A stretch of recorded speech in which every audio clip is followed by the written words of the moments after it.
Jerry Show every Saturday, 12 p.m. Pacific. On YouTube and Twitch, we roll the tape. From 3D printing to resin in the frame, lasers in the dark create 3 million glow.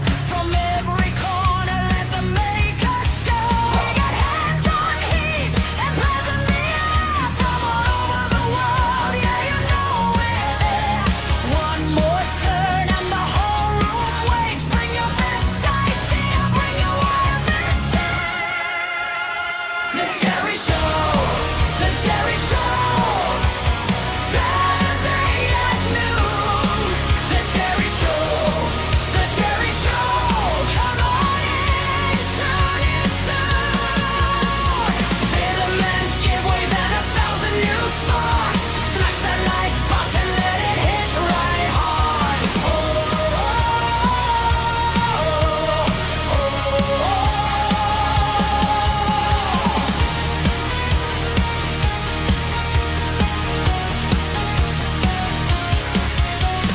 Makers from afar dropping every week, cutting clean through doubt with the things they speak. Resin in the tray and the lasers red line. CNC shit flying, yeah, the future's fine. We talk shop, we build, we never slow down. Got a whole wide world spinning all around. We got hands on heat and plans in the air from all over the world. Yeah, you know we're there. One more turn and the whole room wakes. Bring your best idea, bring your wildest stare. The Jerry Show, the Jerry Show, Saturday at noon. The Jerry Show, the Jerry Show, come on in, tune in soon. Filament giveaways and 1,000 new sparks. Smash that like button, let it hit right hard.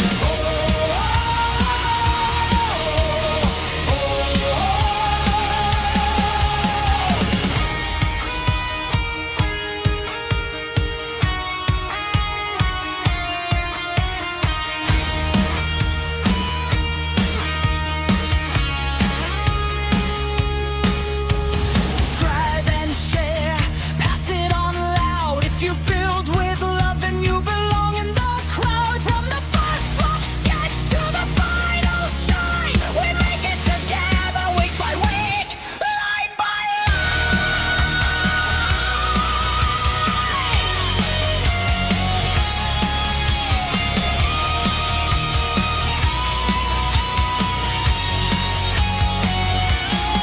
The Jerry Show, the Jerry Show, Saturday at noon. The Jerry Show, the Jerry Show, come on in, tune in soon.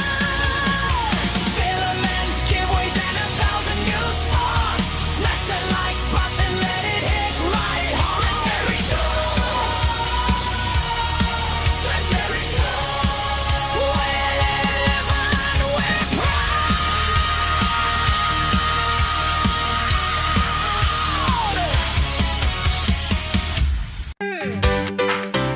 Ladies and gentlemen, it's time for The Jerry Show. Each and every Saturday at 12 p.m. Pacific, we go live on YouTube and Twitch. We've got makers and content creators from around the world that like to drop in chat and drop in on screen and show what they're printing, what they're working on, all the amazing stuff going on in their life.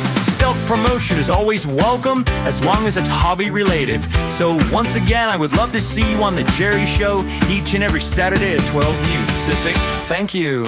Please like, subscribe, and shares.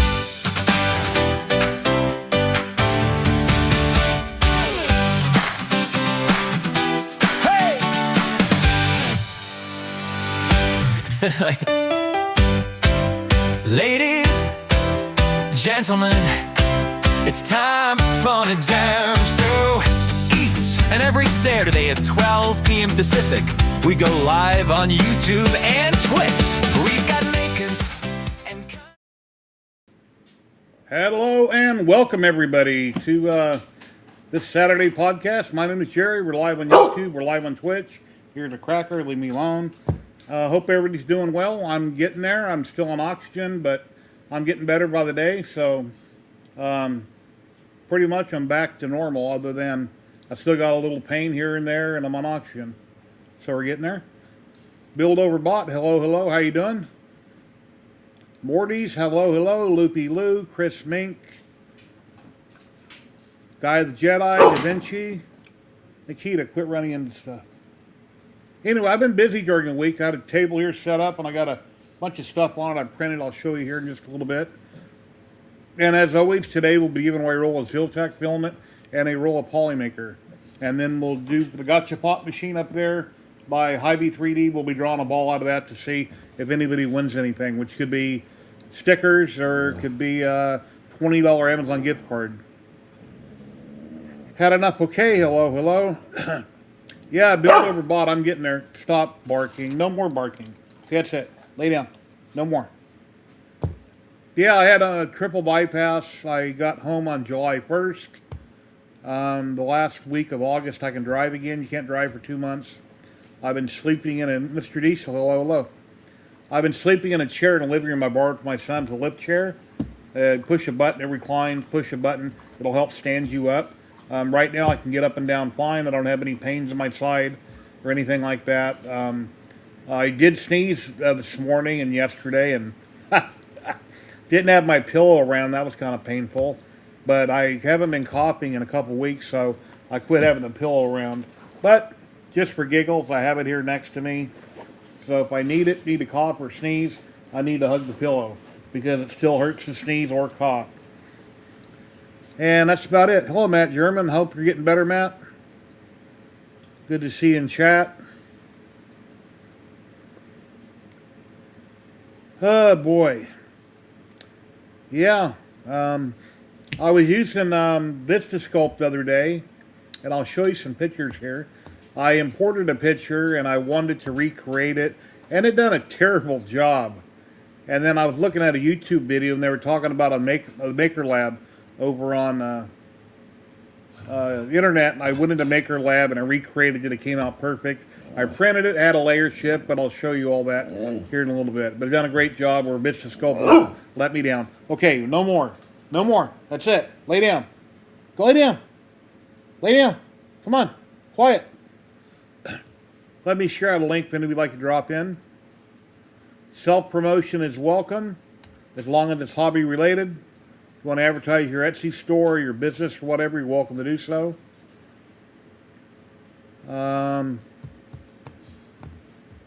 Yeah. And we're going to take a look at Tinker Atlas today. Oh, Klondike, if you're watching, that's one I mentioned to everybody. Last week, when I got off stream, Klondike had sent me $20 on PayPal to help me out. And thank you very much, Klondike. That was Sean. That was awesome of you.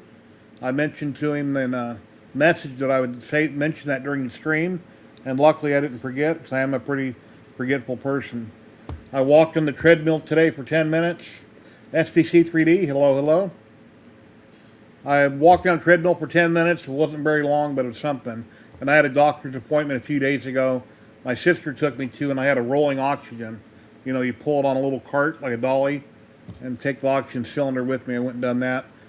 And doctor looked over everything, and I'm doing good. Next week, I see my surgeon. So, hey there, Klondike's chat. And thank you very much. Appreciate you. Anyway, let me show you some pictures here. Let's see if we find the right folder. Okay, there's the right folder. Share screen.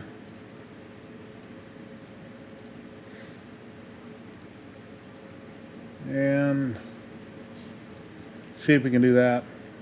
Okay, well, first off, I seen this on the internet, and I thought it was really cool, so I'm going to show you guys. Let me bring that over here so you can see it better. Yeah, I think I need to make that. That's pretty funny.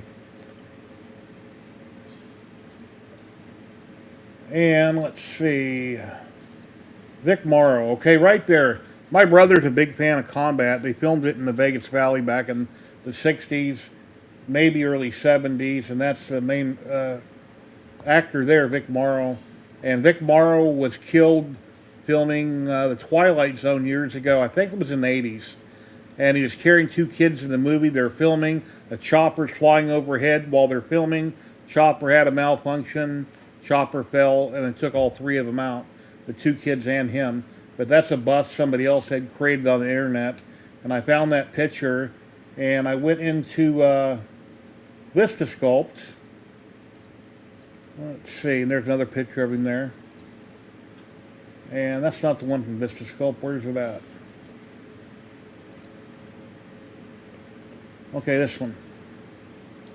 I went into VistaSculpt, and that's the best that VistaSculpt could do with it. And it's hollow. Which, yeah. So, it couldn't do much with it. See if I can flip it. Not sure how I can rotate the back of it, but the back of it doesn't looks even worse than the front. Didn't do anything with the eyes. There's no real fine detail. It didn't do so well. So then I went over to Maker Lab, and that one program, I think it said it was like 4 credits or something. It was free. I didn't have to pay anything. Maybe because that's the first time I was using it. And then here's the one here that Maker Lab done. And look at all the detail. That just done a fantastic job of the same thing. So I broke out a roll of filament that I got for my birthday. There was a person on here in chat on Twitch that gave me a code, and I got 2 rolls of filament.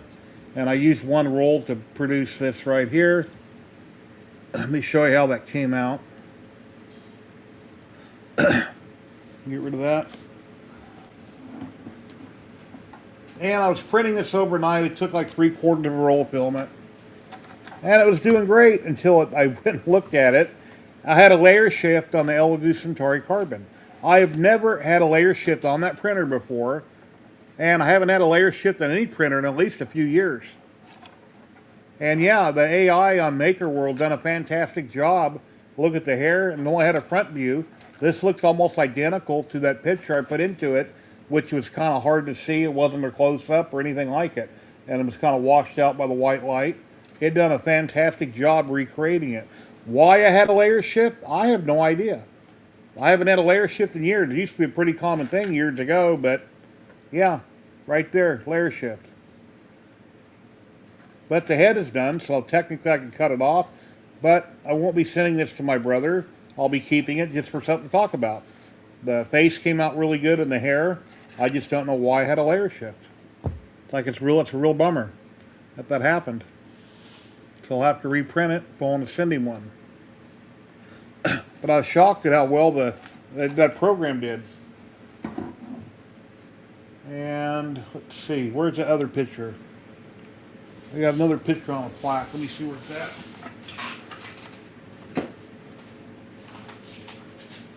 Where did it go?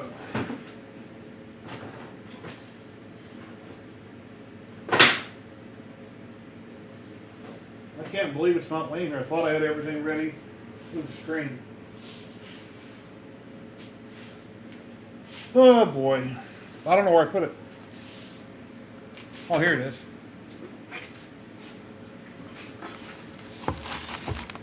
And then this was done in VistaSculpt. It's that same picture, image to 3D. This was printed out of Polylite PLA from Polymaker on the Elegoo Centauri Carbon.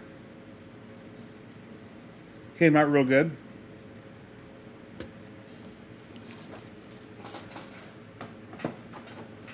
And let's see. Also in VistaSculpt, I typed in the keywords, Day of the Dead Evil Mask. And here's what it gave me. That was printed out of the same filament on the same printer. And then I went over and then I primed it gray.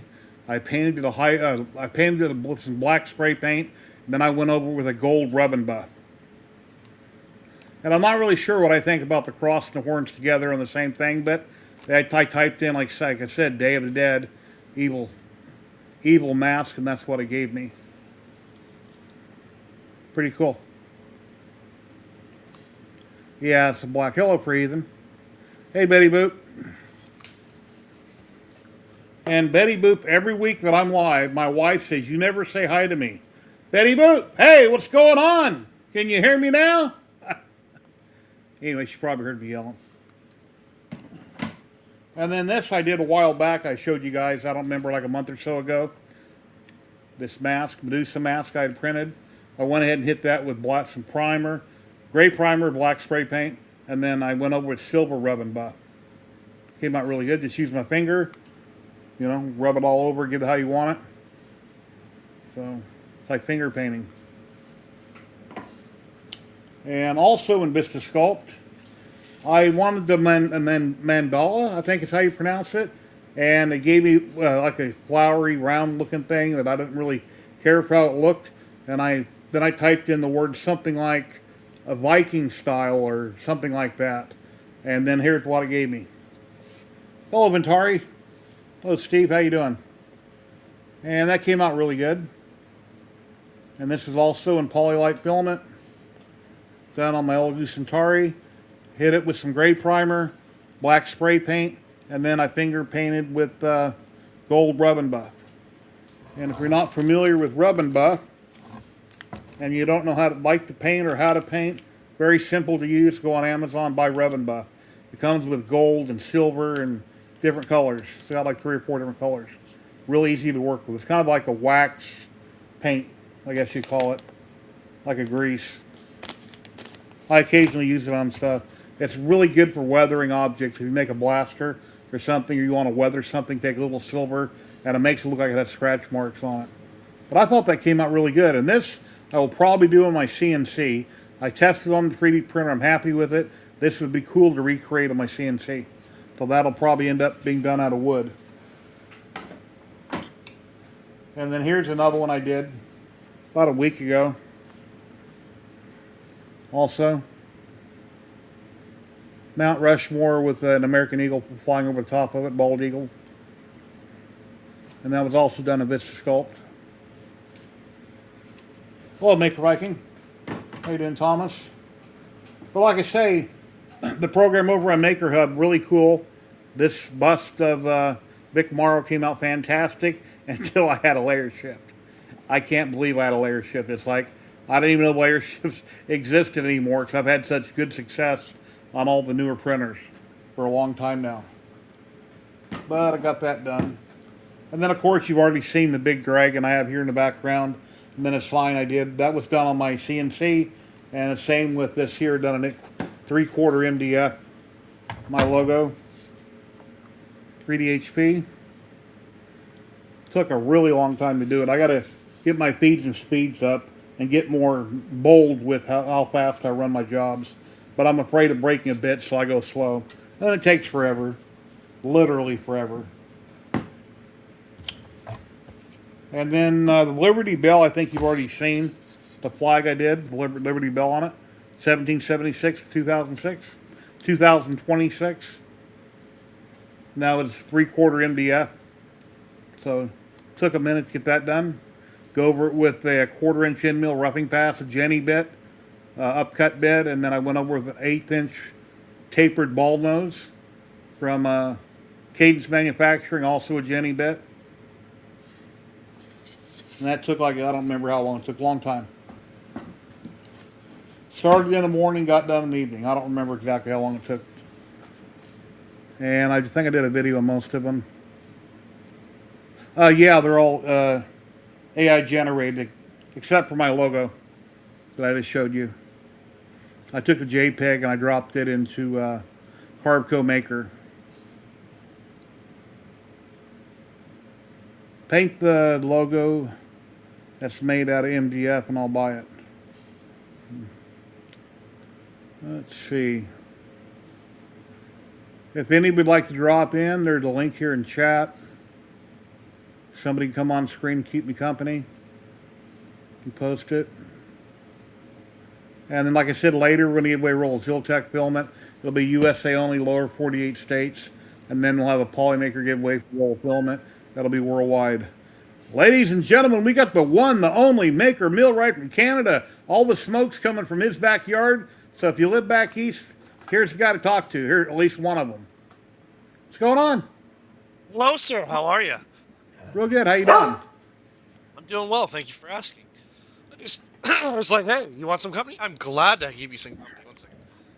No more Actually, barking on me. I'm on the West Coast, but actually, Boston Bar's on fire, which is not that far north of me.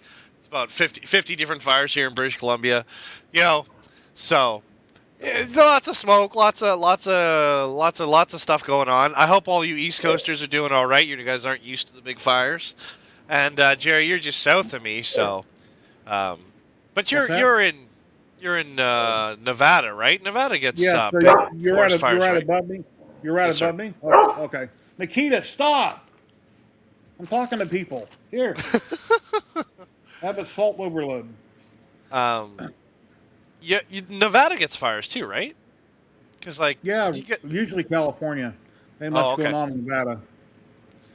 But Yeah, yeah, it's like it's 35% humidity here right now. We've had no rain. It's talked about rain for weeks and hasn't done nothing. But it says right now it's 83 in my house, 35% humidity.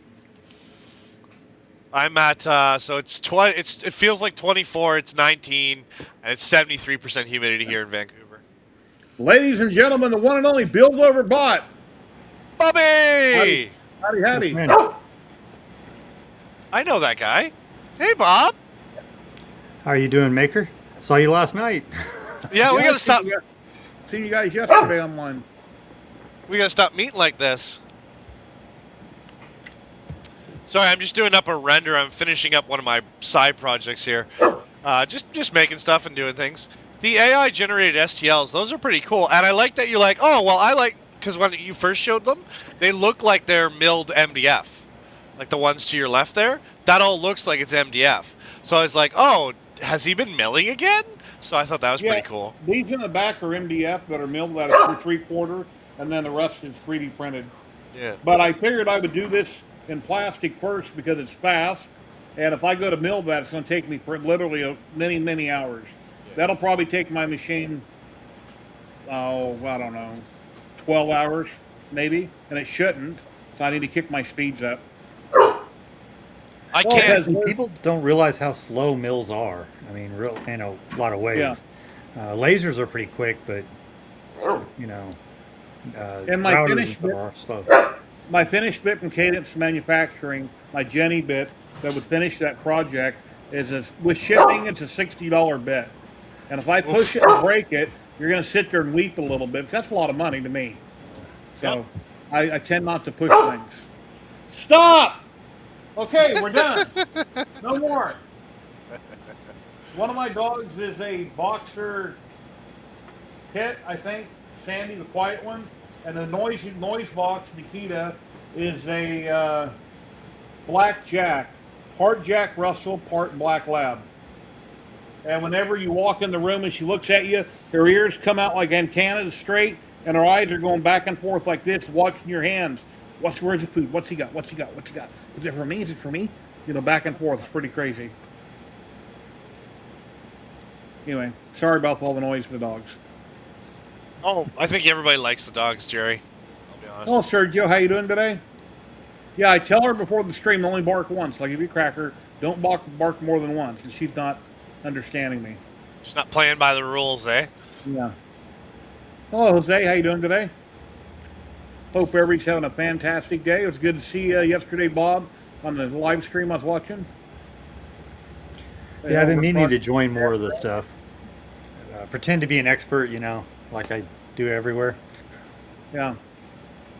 Yeah, I'm not an expert at nothing. I just do what I do. I know what I know, and I screw up like everybody else. So we all have our issues. Nobody's perfect. If anybody says everything they do is perfect and they're printing or they're CNCing or whatever, they're lying. Everybody has problems. Things happen. I was lowering my Z about 2 weeks ago, and I'm across the room from it in the garage, and I'm looking at it about 25 feet away, and I forgot how I didn't have the Z set to a millimeter down to drop it down in increments to my bed, my project, and I had it over the bed, not my work, and I brought it down like 20 instead of 1, and I went straight into the bed. Like, oh no. So I had to go over and get my wrenches and take, the router couldn't pull it up, I couldn't pick it up. So I had to take off the bit with my wrenches, get it up out of the way, and crank it up out of the bed by hand with a pair of pliers, I didn't damage it, thank God. $60. That was cost $60, but just get in a hurry, not paying attention, things happen. Yeah, my wife says her dog Sandy's a quiet one. Yeah, yeah. But when It's the- Sandy goes to the vet or anywhere, she whines and whines and whines and disrupts the whole business. She doesn't stop whining. Hello, Retro Maker TV. What's up, Retro? You should join. He Link here streams in on chat. Twitch. You're welcome to come on, talk about yourself, promote yourself. Self-promotion is welcome. There's no particular time limit. If you want to stay a minute and leave and tell everybody where to come buy all your stuff, you're welcome to do that. I have no problem with it as long as it's hobby related. So I can't start selling clothing here, to start an infomercial. Yeah, anything you got going on, you're welcome to tell everybody. That's why we do this every week. Well, Bob is starting a Only Makers account. You know what I mean? We are starting a maker studio here, but not for that filming. Nobody wants to see that. But we're Thank doing you, the same Sergio. stuff as normal. The fidgets. Been doing earrings here lately. Cats like that, maybe. Oh wow, that's nice. Got a few El larger prints Tigre. coming out, but we're. I guess we got a couple panthers coming out for earrings, some cats, lots of little. Our stuff is primarily fidgets, though again we're doing a few larger stuff coming out next week. Waiting on filament. I can't wait to get a U1 printer. I'll be able to afford it in a few months, but I can't wait because I don't like the idea of wasting so much filament with my bamboo on everything The I do. bamboos for these fidgets, by the time you calculate it, it would take about 2 years to cover the change if you're doing plates. Now, if you're doing singles, the U1 is so much better. But on plates, it's actually, I would rather the speed difference and use the bamboos than the U1 for a plate of these tigers. The X1C is oddly faster than the U1 for a full plate of these. Huh. So now I've got a U1. I'm not knocking it. It's a great printer. If I was buying, I would buy the U1, not the X1C. I'm not saying any of that's changed. And I'm not sponsored by either of them. However, if you've got an X1, would I scrap the X1 and go buy a U1? No. If you're buying, the U1 I think is a better printer. So it's to each their own. Does it seem to be well built? It doesn't appear to be cheap when you look at it, feel it, look at it. We have had a filament issue, which that's not a printer issue. I mean, so we've already tore down the heads. It's a pain in the butt to tear down the head on the U1. I will agree with that, but it's not exactly not a pain on any of the other ones either to remove a nozzle and try to clean it. So it's a well-built printer. I am not going to say it's the perfect printer ever, or perfect printer made. As far it can't be improved on. Nobody will ever make a better one. Again, I would buy a U1 over everything else right now. Price, quality, the way the printer runs, the quality of the printer, the quality of the print. I would buy a U1.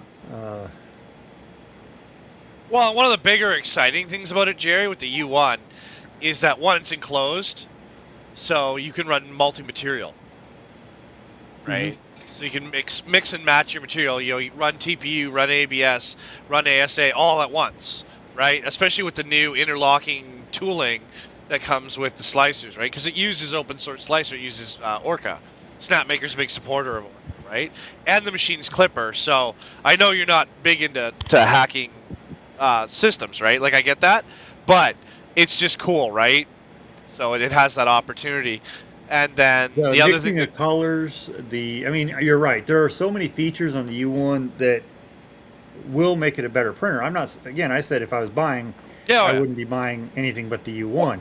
Well, But what I've been looking at, like, because I need a new machine here in the lab, right? Because I'm falling a little bit behind on the technology. Like, I'm running a big, almost a 400 mil print right now on my big machine, which is special. But the A1, like, would I like an A2L? Am I interested in the Cobra X? Am I interested in the new Co-print? Am I interested in the U1? Well, I'm kind of a Snapmaker fanboy, so it really doesn't. It doesn't really doesn't really count because I'm a big fanboy, right? I've been a fanboy of Snapmaker for a long time because I have at least 2 of their machines. So, I tried speeding up the U1 to answer the one question. I got mixed results. I like it the way it is. I'm basically, I actually do think it's a better printer, but I don't think it's perfect. I don't think I would scrap any printer that I have and go buy it. There aren't any multi-material designs out that somebody can just throw on there. So if you're not a designer able to do that, it's not ready yet for that. That's kind of my thing. You know, it's, I saw some questions, wanted to answer them. I love my U1. I'm just, again, I hate these people saying, oh, you got to scrap everything you got and go buy a U1. And feels like it's the general consensus. Well, I got what, 4 slicers on my computer that I use, so it's like, who cares, right? Like, Jerry, how many different companies and machines do you have? And I still think you should reach out to Snapmaker, by the way, Jerry, because you are. Oh, okay, good. Yeah, I reached out to him. Actually, I had ChatGPT wrote me a perfect script, an email to send them. I gave ChatGPT basic information about me, and it learns anyway. It already knows a lot about me from using the program. It gave me a great letter I copied and posted. So, anyway. And just make sure, because, like, I'm not saying they're going to give you a machine, right? They didn't give me one, right? They won't, but okay. But they might be able to help with the price. They might be able to help with the shipping. They might be able to help with material. That's all I'm saying, right? I don't expect that, but why wouldn't you ask for that? You are more important than you know. When I have more income coming in the very near future, I'm going to be contacting more companies because when I have money to go to back it, I'm not going to ask. I won't have to ask for free. I'm like, well, what kind of a discount can you give me? And maybe I can get something 50% off. I'm going to do content on it. Maybe they'll give me a break. So.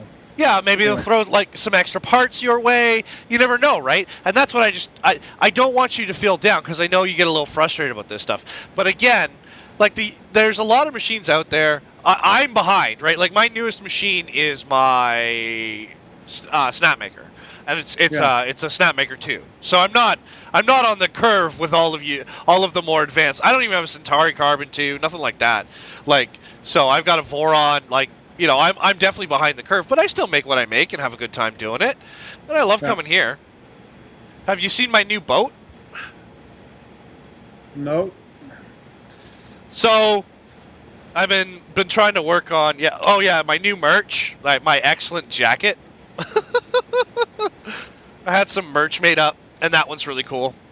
So I basically took a tugboat, and I'm just putting it together a little sci-fi tugboat, and I'm printing parts on it, and it's all kit built, but it's like, you know, it's got an inside and it's got floors. I'm doing like a tutorial on YouTube for it, so that, you know, you don't necessarily have to build the boat to get what you want to do, but you can kind of learn the different techniques because we're using a lot of weird shapes on this one.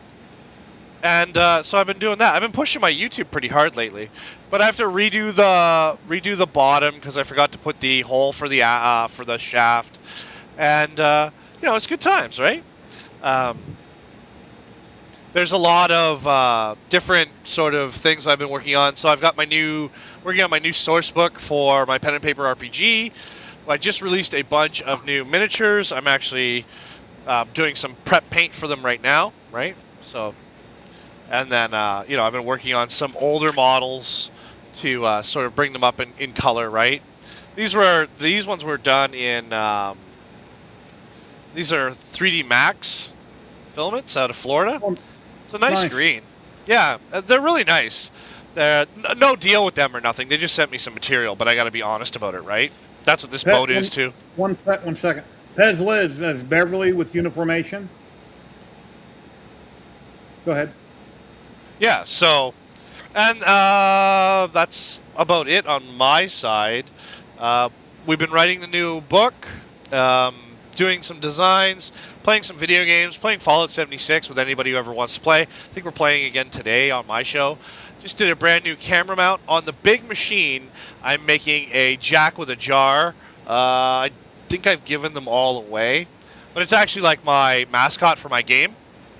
Yeah, the other thing was cool was this is Seth Goulet's Stein, our community Stein. I made this in the Polymaker Luminous Rainbow, or Nicor if you're nasty. And yeah, it's good stuff. So, you know, I make a lot of stuff and do a lot of things. I've been on a ton of podcasts lately. And, you know, I always got to come here, right? This is home. Come spend time with the man, Jerry. KOL contact. What's KOL mean?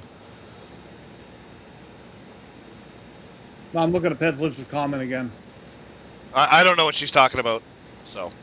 Beverly's person to get in touch with. She's a KOL contact for the USA. KOL.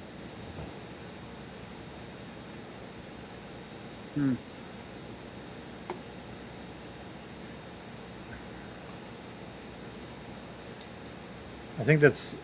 I looked it up. It says key opinion leader. Okay. Oh, that's what she's typed in. So it must You be need their to social Google. media manager. Okay. But like Jerry, I just, the one thing, you know, and I know it bugs you when I build you up, but I just want to build you up and make sure you know, like, you mean a lot to all of us, whether you understand it or not. You know, there's a fantastic content creator in the back room, and everybody needs to build this guy up. And he also has smoke in his backyard coming this way. Tim DeWitt, everybody. Hey! It's not my backyard, and you know what? All you Americans, not all you Americans, a lot of you Americans are blaming Canada for our smoke. Oh, no, Well, I don't care. Fires, get me- things happen.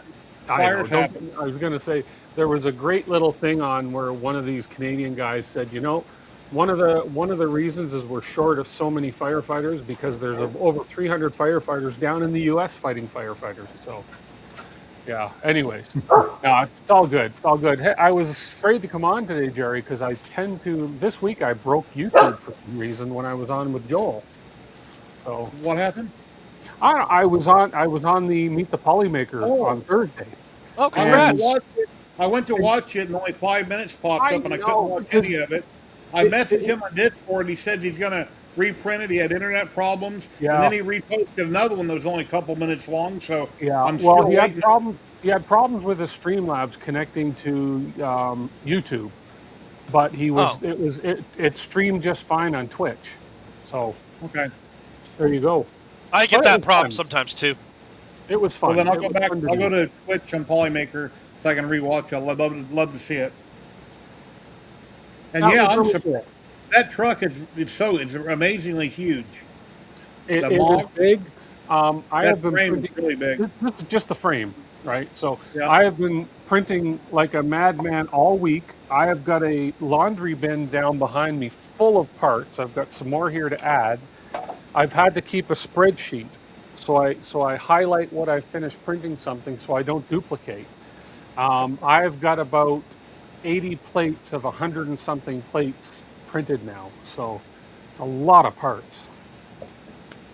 I've got my 2 screwdrivers all charged and ready for tomorrow. I've got spare bits now. I brought in some spare bits, so there's a lot of screwing going to be going on tomorrow on my stream. Yeah, a lot of those things going into plastic like that, I'd be afraid to use an electric screwdriver to run them down. I'd Yeah. get them close and I'd finish by hand. A ratchet well- screwdriver. You know what ratchets? Yeah, well, what I do with this one, this is the Fantic one. What I do with this one is as I get close to the bottom, I let up my grip on the screwdriver. So literally the screwdriver will turn in my hand Okay. because even on the lowest torque setting, it's too strong for plastic. But if I let loose the grip on my hand, then the actual screwdriver turns and I know I'm near the bottom, and then I just manually tighten it. So, yeah. Hello, Kenneth. Yeah, everybody in chat, I'm reading all the comments. I'm just not, I don't trying not to interrupt people, but when I show it on screen, that's like saying hi. So, Somebody said Canada makes one of the best smokers there is. yeah. That's funny. Yeah, we've been waiting on rain here in Vegas and hasn't done it. It threatened it and didn't do it. Oh, we're in a heat I- wave today. I walked on a treadmill for only 10 minutes today, but at least I walked on the treadmill Yeah, let's go. That's my boy. for 10 minutes. So tomorrow go. I'll do more. I was wearing my oxygen. I kept checking my meter. Because sometimes, Good. even with some oxygen, I'll drop down to the 80s. Like, wow, why is that happening? But I'll keep working on it. So, Good man. Good man. anyway. How's your pain, by the way? Pain's not that bad, but I sneezed a matter of fact, I sneezed this morning. I sneezed twice yesterday, and sneezing hurts. Yeah. It's like coughing, but I haven't coughed in like a week. So, anyway, Reading- sneezing still hurts. Reading Matt's What's comment, is it true they make 3D printers out of maple syrup over here? Yeah, they do actually. But they keep They keep thinking that we're on the east, like we're Central Canada. Like I they know. don't understand. They don't understand we're on the West Coast. West Coast, yeah. They're Well, British Columbia, Your Alberta. prairies, right? Technically, No, because no. once you get over the Rockies, that's like they call you prairies. But really, you're a West Coaster like me. We're foothills, okay? Prairies, yeah. I say the prairies start at the Saskatchewan border. Yeah, into Manitoba. Yeah. Now, Canada's a big country. We span the whole width of the United States, right? So Yeah. we're big. Yeah, and us Westerners have a different accent than those Easterners like Pezliz who's on here. Yep. Well, she's a maritimer, so she's got a different accent than Yeah. the Quebecois and the Ontarians. Yeah, exactly. So true. So you're saying all 4 or 5 Canadians we know in here are not in the same town? No. No, no. and I like that though. and I don't know every Canadian by name, so Yeah, me neither. I wish I did, but I don't. That's awesome that you were on Polymaker, by the way, DeWitt. Yeah, it was. He asked That's me awesome. a couple weeks ago, and I was just able to actually make it yesterday. So yeah, I quite enjoyed that. That was fun.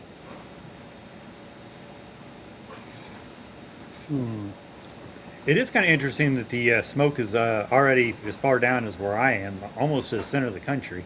Yeah. Well, it's crazy. it's because it's like where we are. We're like DeWitt was saying.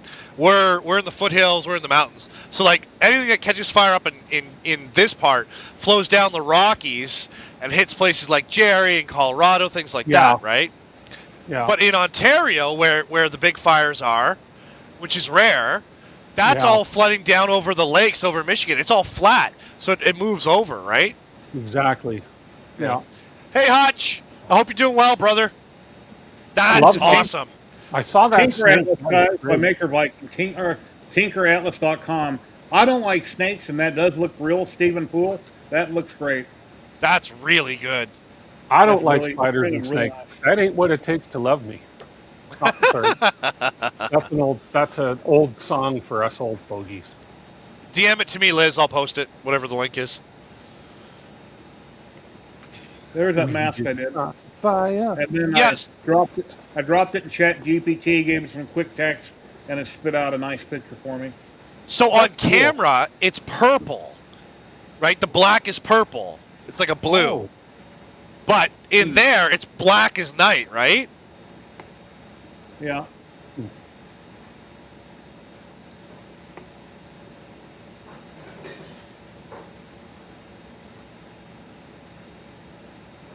Oh yeah, Maker Viking is doing tutorials on what CAD is he doing again? He's doing CAD tutorials, which is really good. That cool. Super Mario helmet by that was Jedi Spidey that did that one. That's really good too. Yep. Lost boy. oh, 90. Oh, that Sentinel came out nice.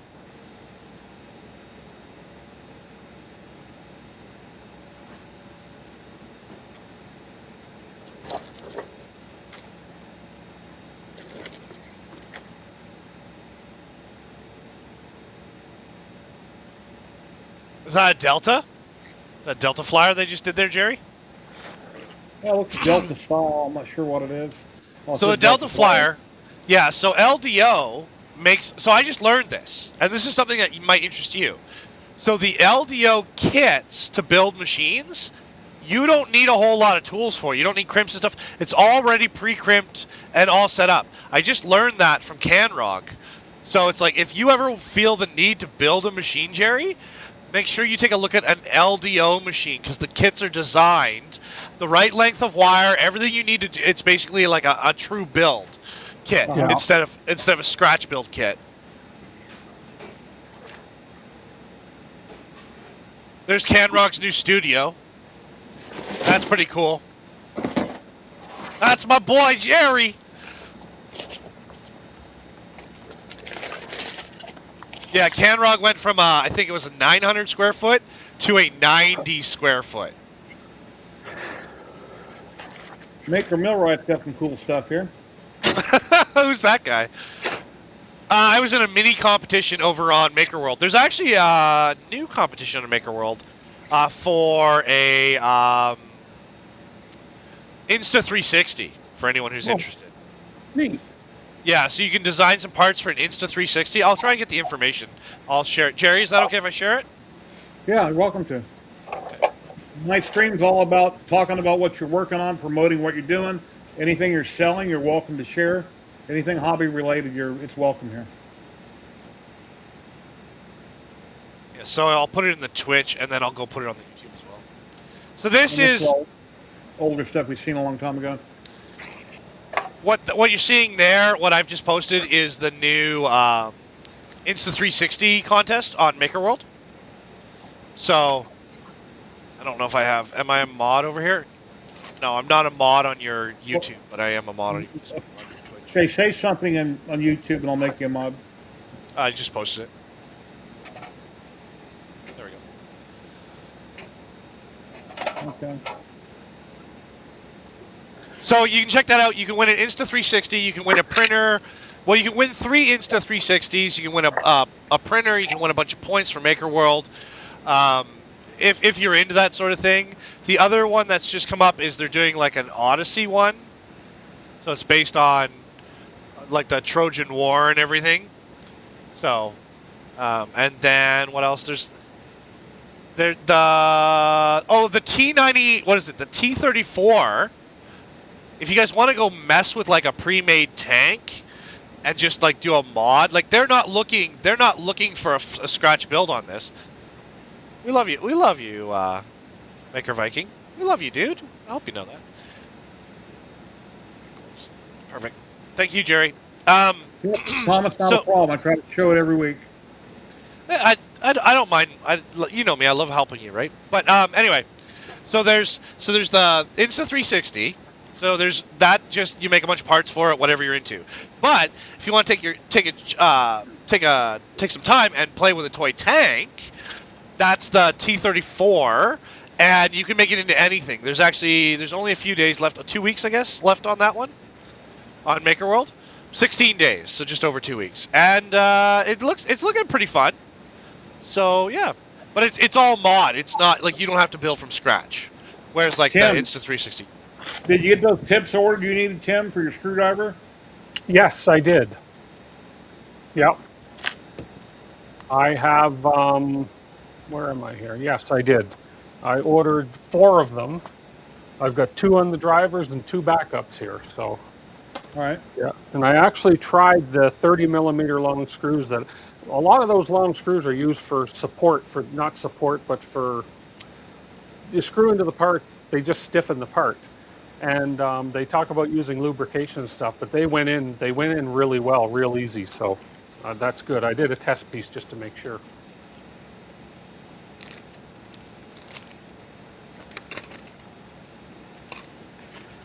Have them going through a ton of Ziploc bags.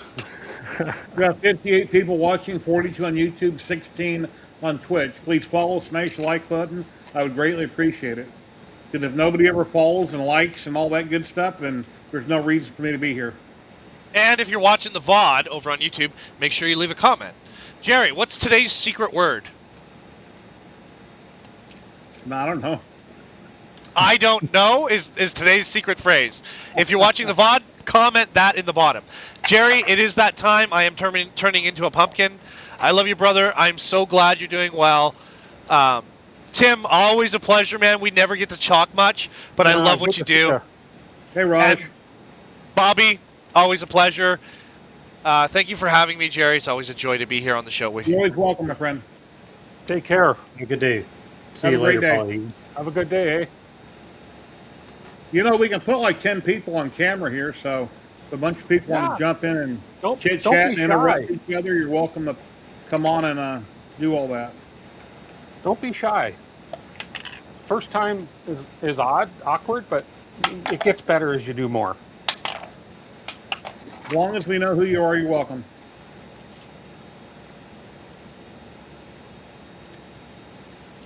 I am knee As long as deep we in don't cause admin. you trouble, basically. Yeah, it hasn't happened in a long time, but it has happened. People come on, they try to be funny and do something stupid. I think I saw once years ago on yours and had that rule. I have to know who they are, at least in chat. And have Yeah. some Yeah, if it's somebody I semblance of see who in they are. chat all the time, you kind of know them, or somebody Yeah. recommends them, that's fine. Yeah, at least somebody that you know has to be able to vouch for them that they're Yeah. not a horrible. Or if you're in the not a back danger. room, you got an emoji, and I don't know who you are, you're not coming on camera. But the minute you get on camera, your emoji might go away, and then all hell breaks loose. Yeah. I always I have really the same don't- thing for emojis as camera. I've got to know who they are, at least something. Okay, But here's something. I agree. I probably would be closer to hiding an emoji guy. You know. Let's see if this will work. Let me share my screen. I told Paul that I was going to do this, and let me see if it works. I said he was going to be on, since he never drops in my channel. There he is. Hey, Paul, how's it going today? Anyway, yeah, it worked. Paul's pretty But shy. it looks like Paul's camera's frozen. Hey, Paul, how's it going today? Yeah, I told him I've done a screenshot the other day when he was on a different live stream. I told him Saturday he's going to be on my show one way or another, and there he is. Hey, Dave, what's going on? Look who stopped by, Dave. We got Paul. Too funny.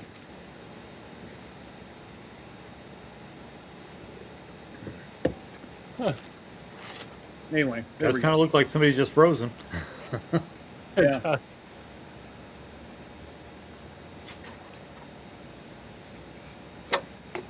Nah, Paul's not real. Oops. Let me see. Blank, blank, remove. Okay, there we go.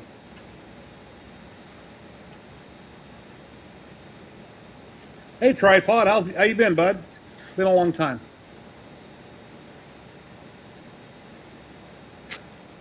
Yeah, frozen Paul. Yeah, my humidity in Vegas is normally like 18%, and right now it says 35, and we have no rain. No clouds, no rain, but it's 35. Well, really? Really? Oh, okay. There we go. Wow. Hey, little dude, how you doing today? Well, come say hi real quick. This is not my stream. This is Jerry's stream. But say hi to Jerry and Hello. everybody. Say hi. I hope you're doing well. I am. Yeah. He came to get my keys for Mom. We have a missing 11-year-old child in the city, and I guess Mom's going to go join the search party. So No, I hope they find him. yeah, I hope so too. Stop, camera. Stop. How do I get that to? There we go. Been super busy. Yeah. I'm just going to run up and see her. I'll be right back. Don't go away. All right. Well, I got the microphone on it. My mic's going to be live the whole way. Yeah, I took off my oxygen earlier, and I was checking with my monitor, and it took about 20 minutes. Then it dropped to 89, 88, so I put my oxygen back on. I'm thinking, yay, today's the day. I'm live on the mic here, so.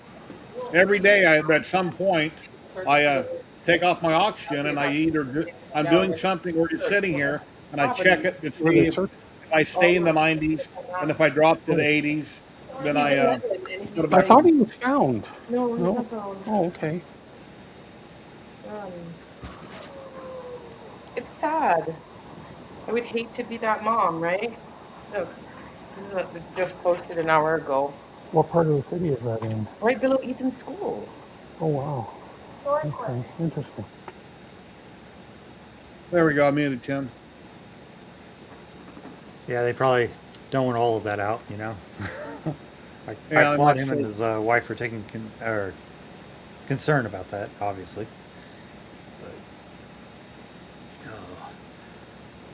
So you said your oxygen dropping to 80? That's not Well, it's not supposed to into get the below world. 88. 80 below 88, and it's danger zone. And you go to the doctor, they check you with the. Let me turn Tim back on.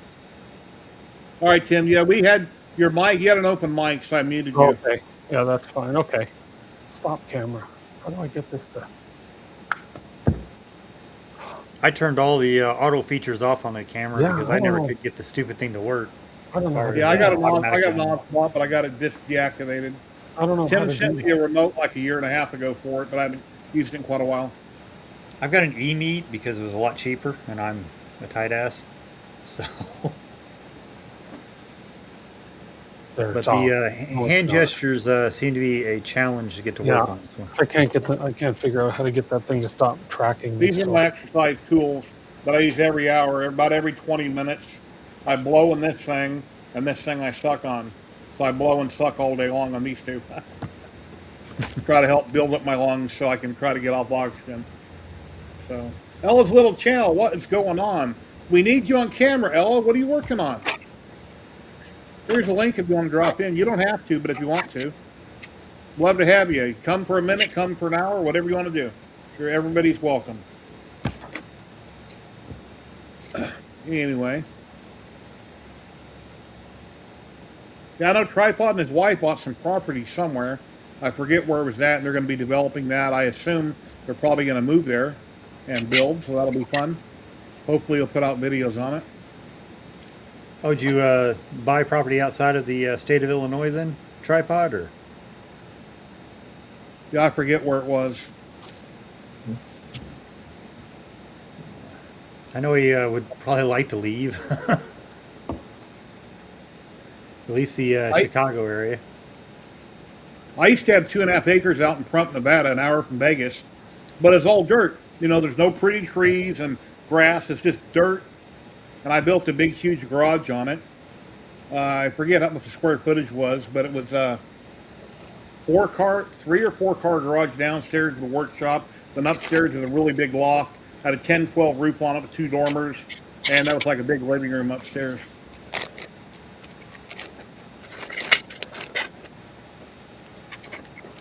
Oh, Tennessee said he's editing a video right now. Cool. Don't blame you. It's a nice, pretty scenic area down in Tennessee. I don't think I'm going to ever leave the state again, but as far as moving. Yeah. Once you get a big enough place, I think the next move is a pine box because nobody wants to pack that up. Yeah. True. Well, I personally think, me being 62 right now, I'm getting too old to move. Things are so darn expensive. Even if I sold my house, the amount of money it would cost to buy something else, I'll be stuck in another big payment. So, I don't know. I probably will never move. That's my other thing. My place is paid off, so it's kind of hard to go get a house payment, Yeah. And my place isn't worth enough to go buy an expensive another home, especially with all the mods we're doing. Yep. It's kind of an eclectic house. Well, Not as long many as people you're are gonna happy live in with Hardwood. whatever you're doing in your life, that's all that matters. As long as you wake up and you're happy to do what you're doing. Within probably 2 years, I'll have a full maker space that I can just walk downstairs or come downstairs and walk into. So, what more could a maker want? To live inside of a maker space. Yeah, exactly. That's kind of cool. Maker's dream. Yeah. So I've got no reason to leave, and plus I'm like maybe 75 feet at most from the post office. Oh, wow. So that I truck live you're in a building, hardware Tim, the truck you're building, I know that has a price tag of $500 with all the electronics, but you have to buy all the filament to build it. And I'm the just file. wondering Yeah. what? And you got to buy the files,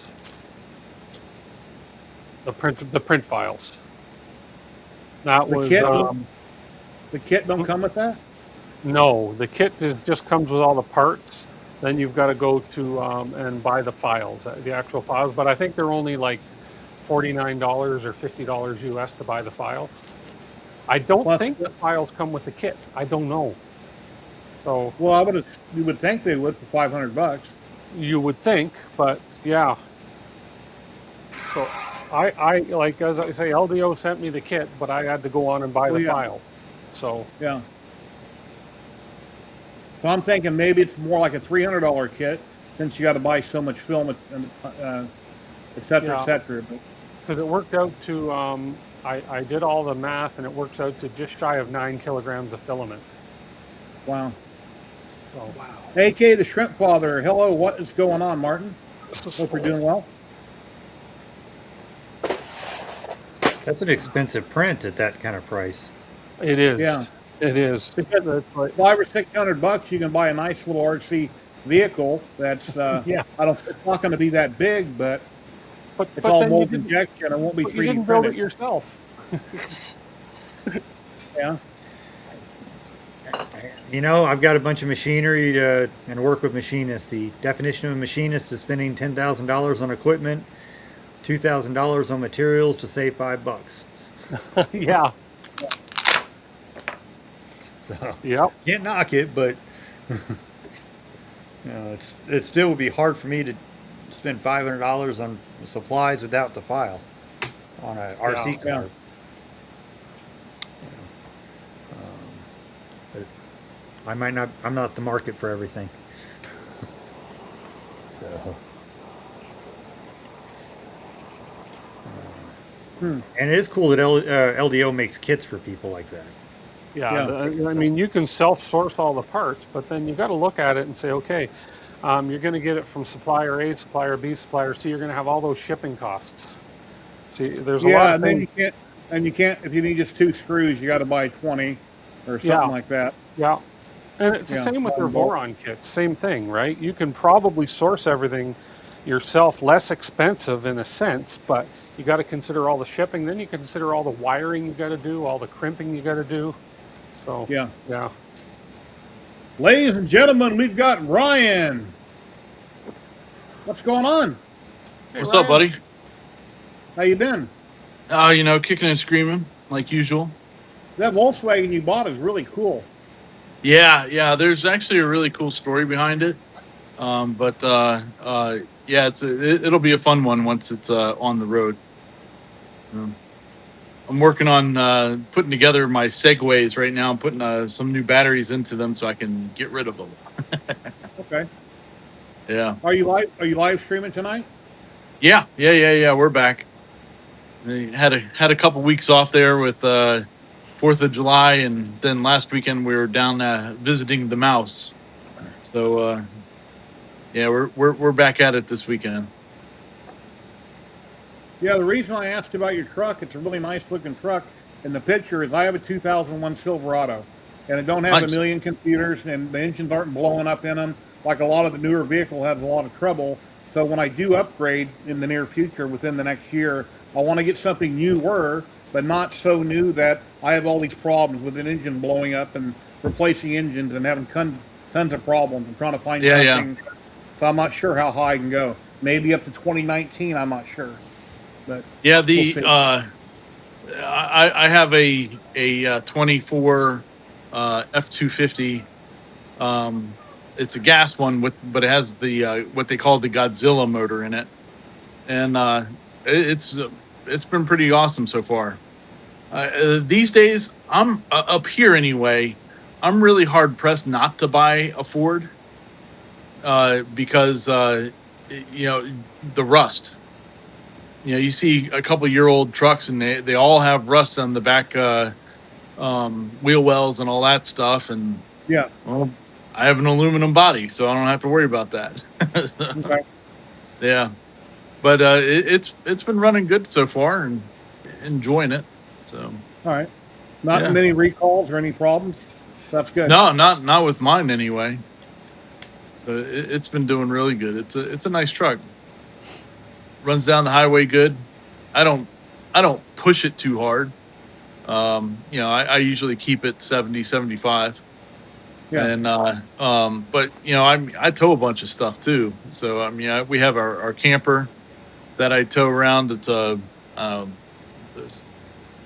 20 something foot camper, and then during Christmas lighting season, I tow around an all-terrain lift in trailer on that. So that's about 10,000 pounds or so altogether. Yeah. So it, you it might does have good so your far. shut off to where it doesn't shut some of the cylinders down, or does yours not have that? Yeah, mine doesn't have that because it's because it's the 3/4 ton. So I had a 1/2 ton one before this one, and let me see here. Let me see if I can if it'll let I me. watch a I don't think YouTube it'll. channel called Dave's Auto. They're out of Utah, and they Yeah. rebuild engines and motors. It's a great show. And there's a lot of other shops that they get their work or dealers, and they have all this trouble. They're overcharging people. They send them to him, and his mechanics, usually live on camera, they break down what's going on with the vehicle, why this or that happened, and where the manufacturer went wrong. It's a great program. Yeah, the my F-150 that I had before this truck, it was I was going up this mountain right here. This is you go up the road and it goes up and over it to go anywhere really. That's like a 1.5 miles away to the peak from here. And my truck decided not to be a truck anymore. So but there was no codes or anything that was going on. It just decided it lost all power and everything. So I ended up taking it down to the dealership and got that one instead. So Nice. yeah. So it's running pretty good so far. Did you buy it new or was it used? Yeah, no, I bought it new. I didn't have Okay. time to shop around. I was like, we're in Christmas light season. I need to go now. Yeah. So, yeah, but it does a good job. Pretty happy with it. Hey, You did can you see see I here. had Paul? You see I had Paul on here a bit ago? Yeah, I did. And look, see, that's the Canadian wildfires. Okay. That's our Nice. smoke. It's actually better today than it was yesterday. Yesterday you couldn't see. Well, you could barely see this mountain. That's a Wow. 1.5 miles away. So it's been pretty heavy, but we're getting a little bit of rain right now, so it's kind of calming it down a little bit. Yeah, the rain will knock it down. Yeah, oh yeah. Yeah, I used to drive a 99 F350 diesel dually I jacked up back in the day. I love that truck. It was big 4-door, and when I get another truck, it has to be a 4-door. Because right now I Yeah. got a 2-door with suicide doors, that open up in the back. And the back, Yeah, when yeah. somebody gets in, if an adult gets in, it's too cramped. I need more room. Yeah, it definitely is. Well, and I have big dogs too, so they need room to be able to move around if I need to take them down to South Carolina or something like that. So All right. they Well, need the Ella, room. how you doing today? I'm doing amazing. How are you, Jerry? It's so good to see you. Well, doing good. I'm just trying to get off my oxygen, so I wish I wasn't on it right now, but I got a meter. I kind of checked myself with it, and if I drop in the 80s, I got to put it back on. So I got a hose. It'll drag it around the house. My wife complains that she's got to step over it. She's going to trip, and just be careful. So Well, it's better than tripping over your body. Yeah. Yeah. I got to walk out to the front gate. I got a big long driveway, and I can open up the gate, put out trash cans, walk back in. The hose will reach. And then if I check the mail, I walked down the mail like 2 weeks ago, and I've been home since the 1st. So today's 18 days I've been home, and I'm still sleeping in a living room in a lift chair. I haven't tried laying down in bed yet, but I'm going to probably try that today because I'm not supposed to be exerting a lot of force with my arms because my sternum is wired Yeah. together and it's got to heal. But I'm going to try to lay down today and see if I can sleep in my bed. Nice. So, oh, here she's in chat. She is dangerous. Yeah. Here's the yellow hose. Or the green hose, excuse me. So, anyway, but Bill, want to tell people where they can find you at, Ryan, if they want to come watch tonight? Oh yeah, sure. It's making it up as we go. It's on the R Ballard Designs YouTube channel. Actually, I haven't even scheduled it yet for today, but I will at some point here. Okay, no, but it'll get put on there. And 9:00 we'll just talk about some of the videos that have come out over the last couple weeks and BS about some of the other crazy stuff. Your gotcha pop machine by Hy-Vee 3D, the really big one. How's that coming along? It's all done. I just need to put it together. I'm doing I've been wanting to do a video on my Soval SV08 Max, so it's going to be the video or something that I'm putting together during that video. So hopefully this week we can get that done. Based on how the SV08 is built, based on how your Max is built, I really wonder about their Kickstarter printer they're coming out, how well it's going to be put together based on what they've done in the past. It'll be good. The extruders, the Soval's extruders seem to not be the most fantastic, but they've been touting that they've learned. So it's going to be a good machine, I think, overall. It's just not like you just say it's not a bamboo. You're going to need to tinker, and that's what people that buy them just need to realize, that you are going to have to tinker a little bit with it, regardless. But it's a good value for what it is.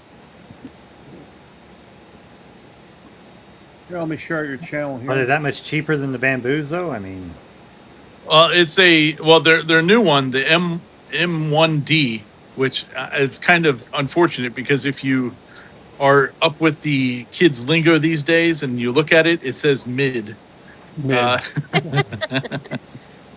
So, but I mean, it's basically a 7-headed tool changer with a 350 by 350 by something bed, so it's, I mean, for the $1,200 for the open frame one, that's going to be kind of. I mean, I think it falls in line with like the U1, like you guys were talking about before, and all that, as far as in the pricing is concerned, by having 3 additional heads and or color changing options or whatever. Ladies and gentlemen, we got David popping in.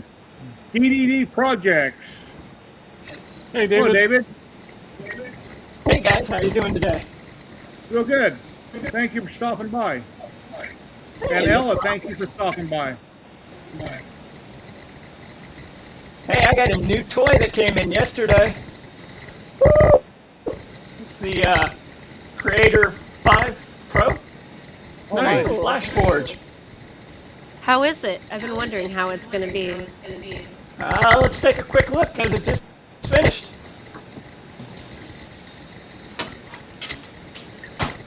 So, 7-hour print. Oh, cool. Nice.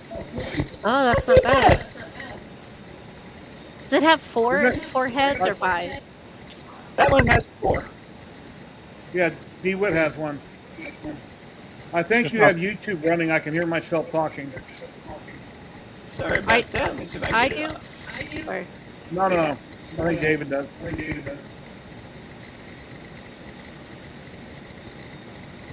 That battery's still there. Testing, 1, 2, 3. Yeah, I can hear it.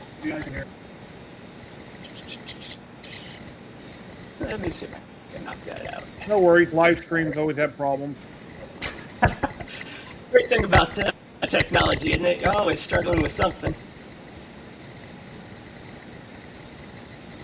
Where's that coming in? Yeah. Microphone somewhere, probably.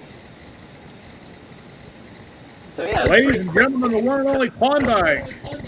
Hello, Sean. Hey guys. Hey, Sean. Ryan. Sean. Well, since there's another representative from Making It Up As We Go, I'm going to bail out so I can finish up this segue. But Oh, I'll you're talk gonna to you ruin guys our later. It Brady was good hearing from I you. was going to razz you. Have a great night, my friend. See ya. I'll razz you tonight. I don't know how to get off this thing on a stupid phone. Upper right. Top right. Oh, you're on the phone. You're on the phone. Yeah. Here. Now you're in the back room, so let's see. Kick. Kick speaker. That was feeling very Brady Bunchy. That was kind of There fun you go. for a minute. I booted him. So you can kick us off if we're wrong, huh?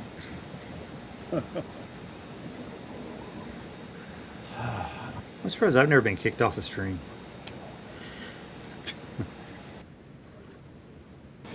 Echo. Yeah, I put you in the back room real fast. See?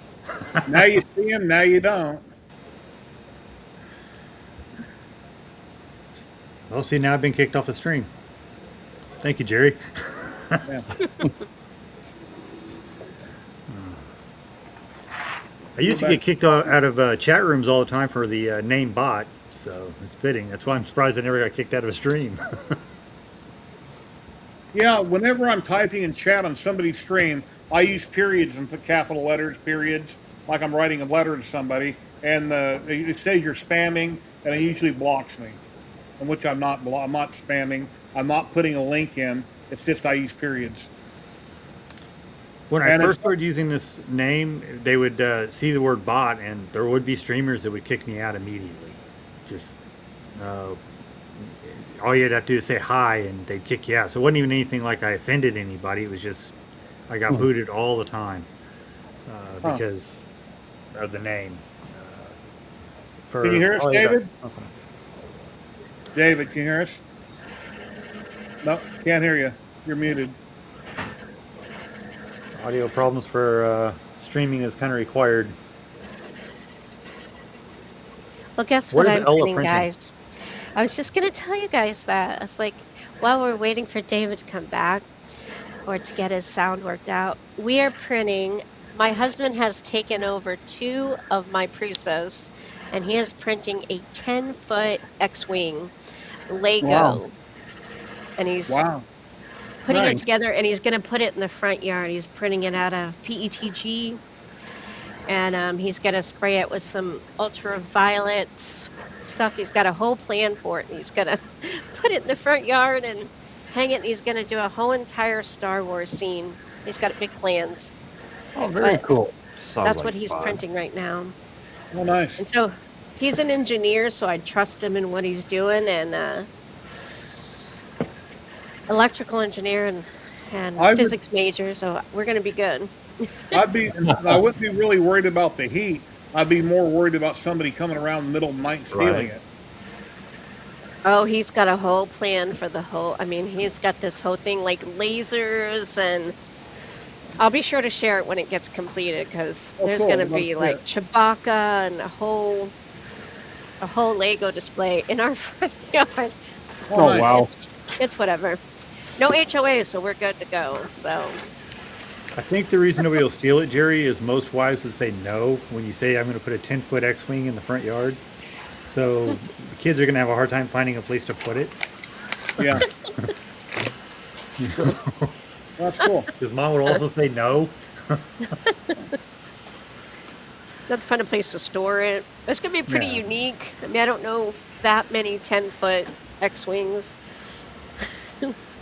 I think the market for that is there, but storage is hard. So we lost Bob or David, not Bob, David. And I'm slowly waiting on my index. But yesterday, Bondtech posted that you can get it now for any Core XY system. So that was out yesterday, including the Soval So I have another Prusa XL that I'm probably gonna put it on, and I'm gonna try to do that and see what I can do with it. That'd be fun. Cool. My other one has shipped. I just haven't got it yet. So any Nice. day now, you guys, any day. Well, Jerry, I got to play with that Volt, what is it? Vista Sculpt. What do you think? Okay, so the fun part was, Dave. Dave did a video, and I figured, well, for a little practice, Dave who? Dave Gatton. Oh, Gatton, that guy that used to stream. Yeah, I remember him. Yeah. He's got some good videos on Vista Sculpt. So I figured I'd just kind of follow along with one, and he did an Alien, so I kind of went along with it, and I don't think Vista Sculpt likes me too much. I mean, I did an Alien. It turned out actually halfway decent. But yeah, I don't think he liked me too much. Oh, cool. he's pointing home. Yeah, it said make me number one, and I guess I am. Nice. But Yeah. definitely all 5 fingers. Yeah, I was talking about Not Vista 6. Sculpt earlier, and it was a big letdown. I heard that. I had that Vic Morrow. I had to do it. I imported a picture, and it made me a 3D model of it, and it had very little detail. So I went over to Maker Lab, and I uploaded the same picture, and it came out great. And I printed it, and I messaged you about this, but I had a layer shift, and I've never had an Elegoo. I've never had a layer shift before. Huh. But this is from Maker Lab. They done a fantastic job at recreating the picture. Where Right. Vista Sculpt didn't do a very good job. But look at the layer shift. That's a big one, too. Yeah. Oh my. I was going to go ahead and keep this just because it's something to talk about. But I haven't had a layer shift like that in years. I'm like, wow. And then it kept printing.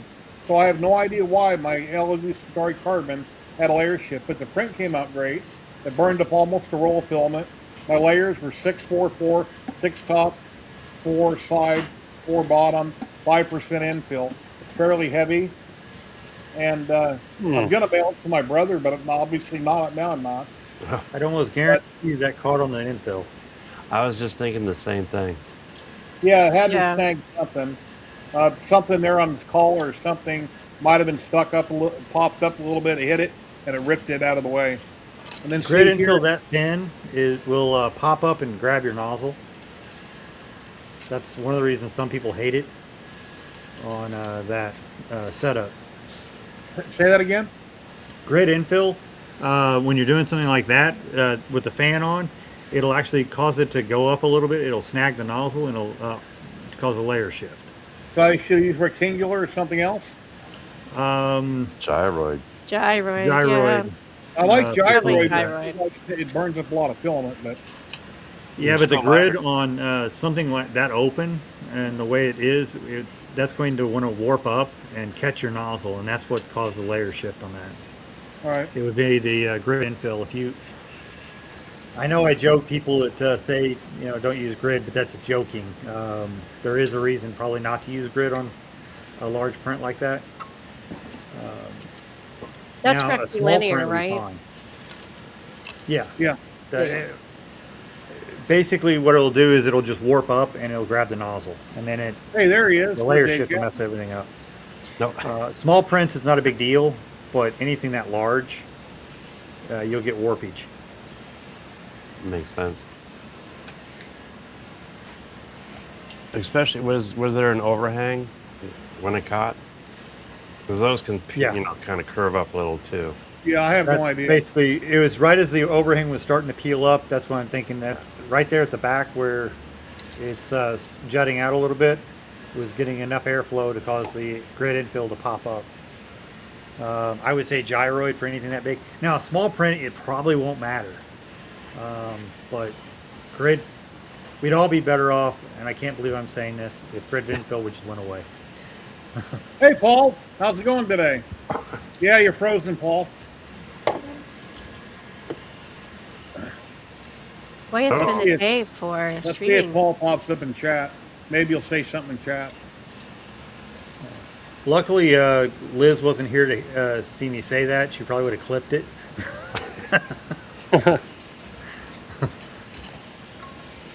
Because every time she says that, I put grid is great in the chat, so. Let I mean, me it know. has its purposes, right? I mean, I actually don't know of any good purpose for it. It's Really? not strong. It's not. Grid's been The only around reason I say grid is forever. great is literally just to be annoying, and because I like to be known for bad advice.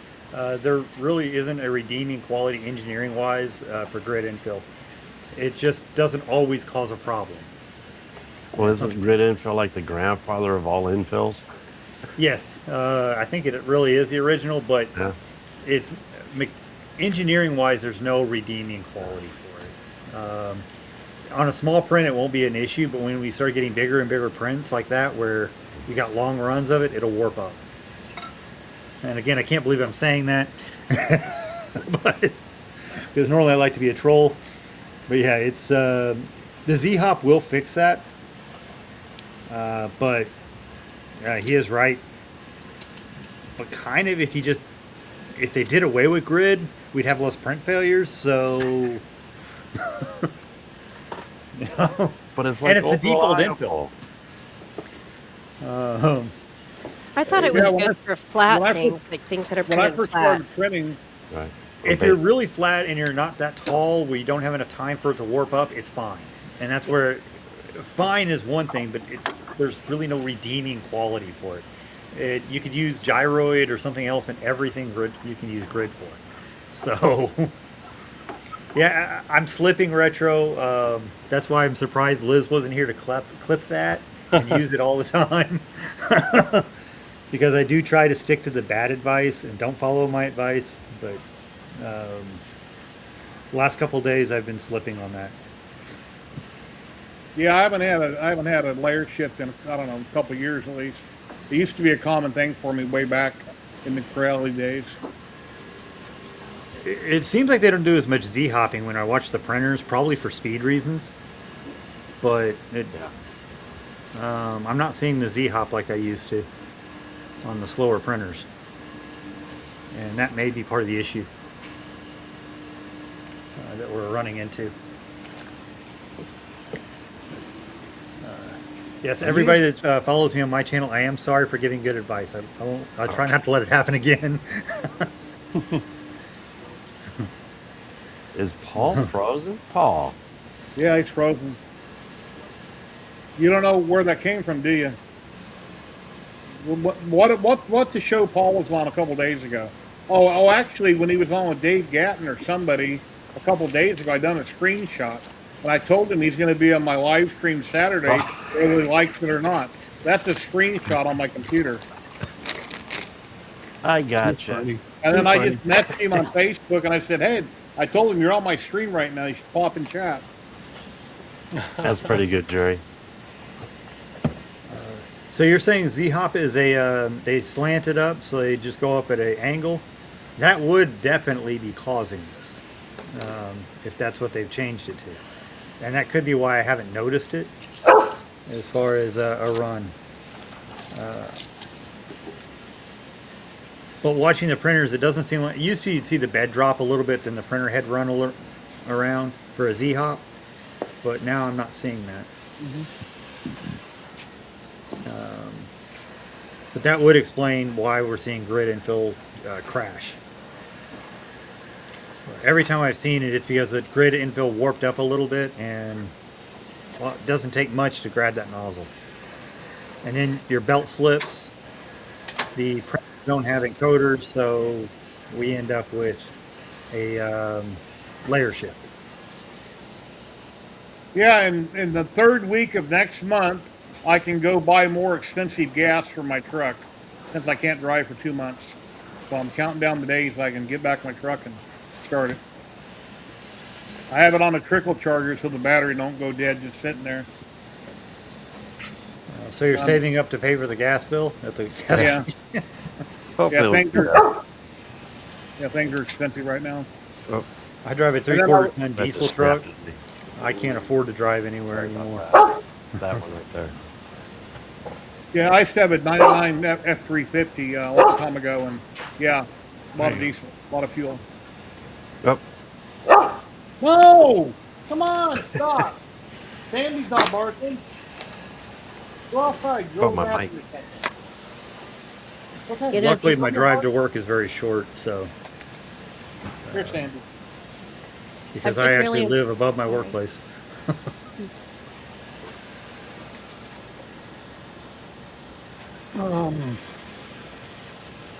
No biscuits? Yeah, John, ethanol, technically gas starts to go bad in less than 30 days, but it won't be bad in like a month or two. It just won't be as Yeah. efficient.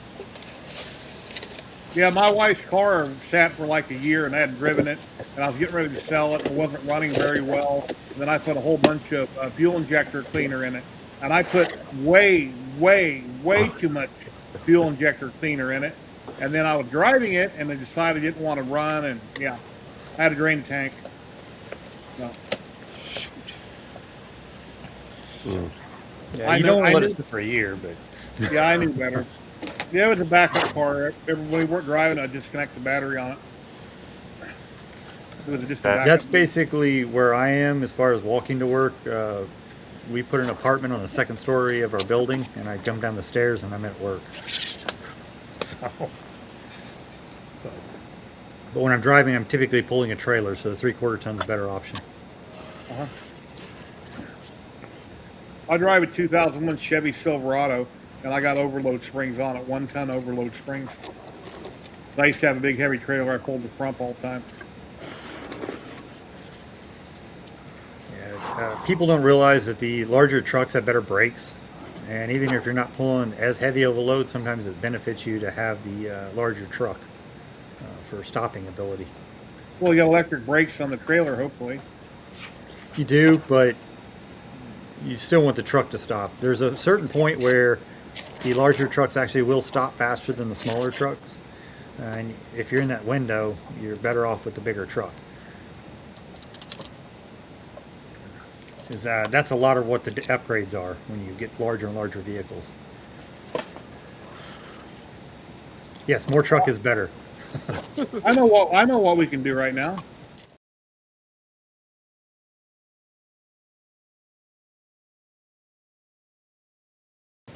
Maybe. Let me change my screen here. Cross my fingers.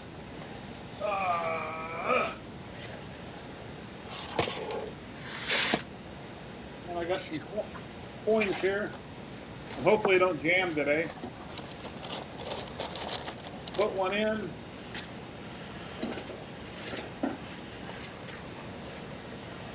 And we got a blue ball. Anyway, see what we got. Let me change something here on my screen real quick.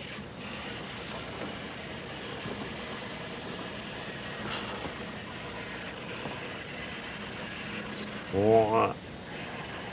Wah. Aw. That's why it Come was on, blue. play. Oh, Anyway, God. we got a womp womp. Didn't win nothing. Nobody won nothing today. So we got that out of the way.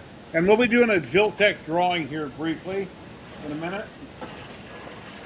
All the ones I've drawn are right here. We gave away one Amazon gift card for $20, and I think we gave that away to Bill Liverboat, right? I believe so, actually. So we got a whole bunch of womp womps in there. We got a few more Amazon gift cards for $20. We have a bunch of try agains, and then we have sticker packs. So anyway. Real quick, Jerry, I missed part of the show, the start of it. What is that? It looks like a big plaque. This one? Yeah. Did you show that one, or did I miss it? Or I didn't pick it back up. I made that a while back on my CNC. I used Vistasculpt to make a Chinese dragon, and with a lattice work around it. And it was 3/4 MDF, but I have a boo-boo in it. You'll see up high in a minute. Well, actually, I love dragons. was 3/4 MDF. It took a very long time to do this. I should have definitely increased my feeds and speeds because it took way too long to do this. So I think the finishing path, like 12 or 13 hours. Took way too long. But it came out good. And right there up around his eyes, you'll see a line that goes all the way across it. I have no idea why that happened. I need to take a Dremel and sand that off very carefully. But I may not, since I get, a lot of times well, like with most people, you never finish anything you start. I'll move on to something else. I may never remove that line, but. Oh, so the line is above it, not through it? Ouch. Yeah, it's raised right there. All the way across. Did it skip? I don't know. It just out of the blue, it had a problem. That was on my big CNC. But here's a sign I did 3D HP. That looks cool. Vistascope also. I dropped this in and made that steel for it. Then here's Vic Morrow, based on a picture that I had. That was done in Vistascope. That's really good. It seems to be hit and miss right now with Vistascope. It does not do buildings very well. Here's a Viking I did. I'm going to do this on a CNC sometime. Yo, that is cool. And that is done out of Polylite filament, Polymaker. And then I primed it gray, sprayed it black, broke out my finger and some rub and buff, and I went over the rub and buff yesterday. That way I could show it today. And here's a mask that I did a while back I printed. I went over that in the same process with silver rub and buff on my finger.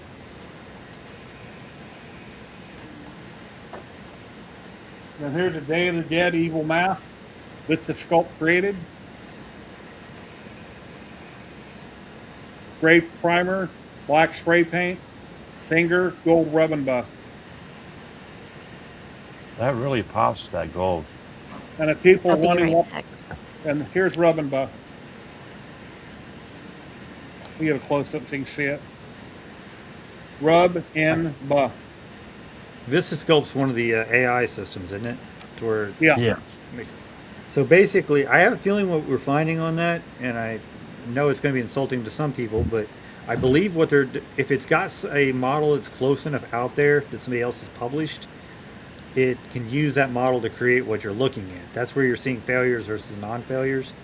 Now, this is a theory, because I think they're essentially stealing the work of other artists and using that so heavily that they're limited to only being able to copy what they've already done. There was another live stream I was watching a couple weeks ago. I forget the woman's name that's on the live stream, but she said she was paid royalties by some AI company because a lot of her work was incorporated in the brain of the AI. That's where it kind of searches internet or wherever and takes bits and pieces and it kind of throws it together and gives you. I've never heard of them paying royalties to any digital artist, but that's news to me. But I do know that they're stealing our work. Okay. And that's actually the only way that they could. And it's similar to like if you see something I've done and you want to do something similar and you copy it. In fact, same way I did my joints. The problem we have with AI is they're actually using the file. And that's the problem with some artists will have with AI taking the work, is they're not, it actually uploaded the entire Mona Lisa. It's not like I saw it and then I'm trying to copy it from memory. It's literally got the file. You know, and so it's a little bit, but that's why I think it's going to be hit or miss. If it's got a file that's similar, like somebody sculpted that guy with hair and that it was trained on something to where it looks close, it'll be able to do it. But hey, computers are stupid. They will believe anything you tell them. Yeah. So same thing with AI. Let me take Paul out of here. Bye, Paul. There we go. And I'm not anti-AI, by the way. I think we need to accept where its limitations are so that we can understand why it's going to fail on us sometimes. Well, it's getting smarter by the day. It seems like ChatGPT, it doesn't do anything. Like 6 months ago, a year ago, I'd use ChatGPT and it wasn't giving me the results I wanted. Now it's doing exactly what I want. Especially it's making stop it. Stop. Okay. Making YouTube thumbnails, for instance. I used to pay for another program to make my thumbnails, and I'd have to build them. Now I can throw in a couple quick sentences and the pictures I want, and bam, amazing. But see, in 6 months, it could go back because somebody threw in a bunch of garbage for it. That's where it's not going to be perfectly. I don't think it's going to be perfectly reliable for years, if ever at all. Yeah. But again, that's my theory. I haven't had 10-finger hands in a long time, things like that. But I do think the more models that it essentially takes from other people, and the more stuff that it, especially artists, the better it'll get. I do think it's going to get better, but I think that it's going to go good and bad because somebody's going to feed garbage to it every once in a while, and it's kind of like if you educated somebody with math, teaching them all the wrong math, and then you asked them to be an engineer, they would screw up. And the same thing is going to happen to AI. Like if I taught an entire generation of people that 2 + 2 is 5, all of their basic math problems would be wrong. And you can do that with AI. Because there's this one guy that you get the AI spam calls. Have you received those yet? Well, apparently you can actually mess with those calls. And a guy had it repeating every time, you say this word, make sure to say period so I understand that it's the end. So it'd go along and it would talk back to you, and then at the end of the sentence it would say period. And then he would say, okay, say abracadabra every time there's an A in the word. So it'd say a sentence and it'd say abracadabra several times. It was kind of cool that you could actually mess with these things. Well, it was kind of fun. I should say. Got a hold of Trevor this morning, and he sent me a quick video right before he opened. So I'm going to play that real quick. Oh, cool. See, is that it? Here we go. An update. Hello, Jerry and everyone. Happy Saturday. Hope everything is going well. Just giving you an update on what we got going on. It's been a busy week. Got all the print jobs done and out, so I don't have a whole bunch to show there. Let's see, we've been getting more and more of our filament in stock. Got a lot of $15 USA made filament. Of course, we've been working on PCTG colors as fast as we can. Let's see, I got asked to judge a show here soon, coming up. The weekend before that is Really Rad Weekend, so we'll be doing that. Tons of repairs, of course. Folsom's just everywhere because no parts for those things. Been getting some bamboos in lately. Got a bunch of them done. You can see the table's a little bit clear this morning. I got to take those other 2 off, get those out. Customers picked up a few, but I still got a couple back there waiting. Let's see, engraved a sword. Do a bunch of those for the base. Doing some stencils for the museum. Did a sign, Hunter's Run, for some subdivision, of course, PCTG. Some kind of air conditioner box for a sailboat, guy's designing. Rad Weekend's getting ready, so we got little clickers. Let's see, come in here, all the snap makers, man, they're still killing it. Just absolutely amazing printers. I love them. Bamboos get used for overflow, but that's about it anymore. That or 5 color, 6 color stuff. As always, we've got lasers in here, but I don't use them quite as much as normal. We got the UV on the left and standard 50-watt fiber on the right. We've got the Excel laser coming soon. Don't know when we'll get that, but eventually. Let's see what else we got going back here. I've been doing some daggers for the base, so I'm painting those and letting them dry. I'm not very good at painting. We got a CAD job here for a custom vehicle. They've got a different mirror assembly going in, and clearly the new one's not the right size, so we got to redesign this piece for it to mount to. Daggers for the base. Let's see what else. The Eufy, man, this thing is amazing. I'm doing some brushes and mirrors and stuff on the back with it, and they just come out so nice. My Anycubic Mono M7 is down. I've been having random fails for probably the last 6 months, and then suddenly just doing layer shift left and right, and diagnosed it as a bad driver on the LCD screen, so I had to waiting on a replacement on that. So let's see, getting more and more filming in. I got shipments of Gambino's stuff coming in. He makes some very unique filament.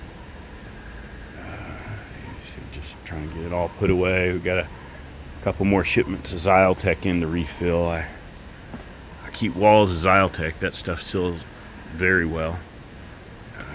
Keep quite a lineup with the Xyltech in. As you can see, the whole back walls filament, tricolor, dual color, hyper glitter. Just as much filament as we can pack in here, and then we've got it everywhere else stacked under tables for overflow, and trying to keep it all organized. It's a lot.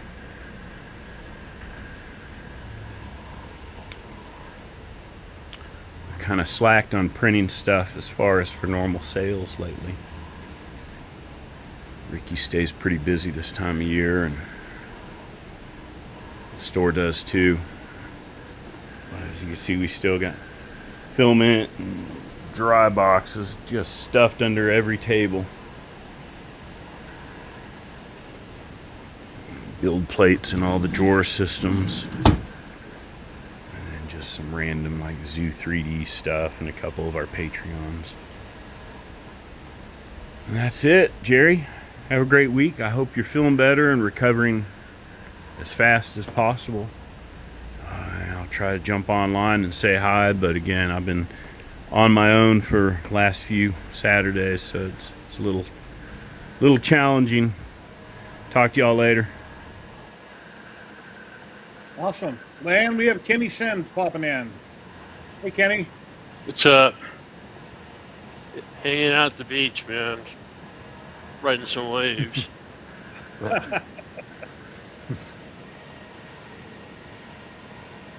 Yeah, what? No, Ella dropped out. Oh, she's in Anyways, I'm sitting next to a box of goodies. Oh, cool. Yeah, for my Trident. I got one of these. Water? It's invisible. I can't. Oh, there it goes. Kinda. Now we can see it. Yeah, one of these. Cool. Okay. We got a Leviathan. I got the LDO power supply. Traditional stuff where I tried it. That's going to be my index rig. And yes, I ordered index the day the developer sale went on. That was what, Thursday? Yeah, Thursday. So I got my order in. Nice. What? Just customs alone was $150. So yeah, that's Bondtech on their index thing. It kind of makes you want to almost do a cheaper knockoff like they warned not to do. If you saw that.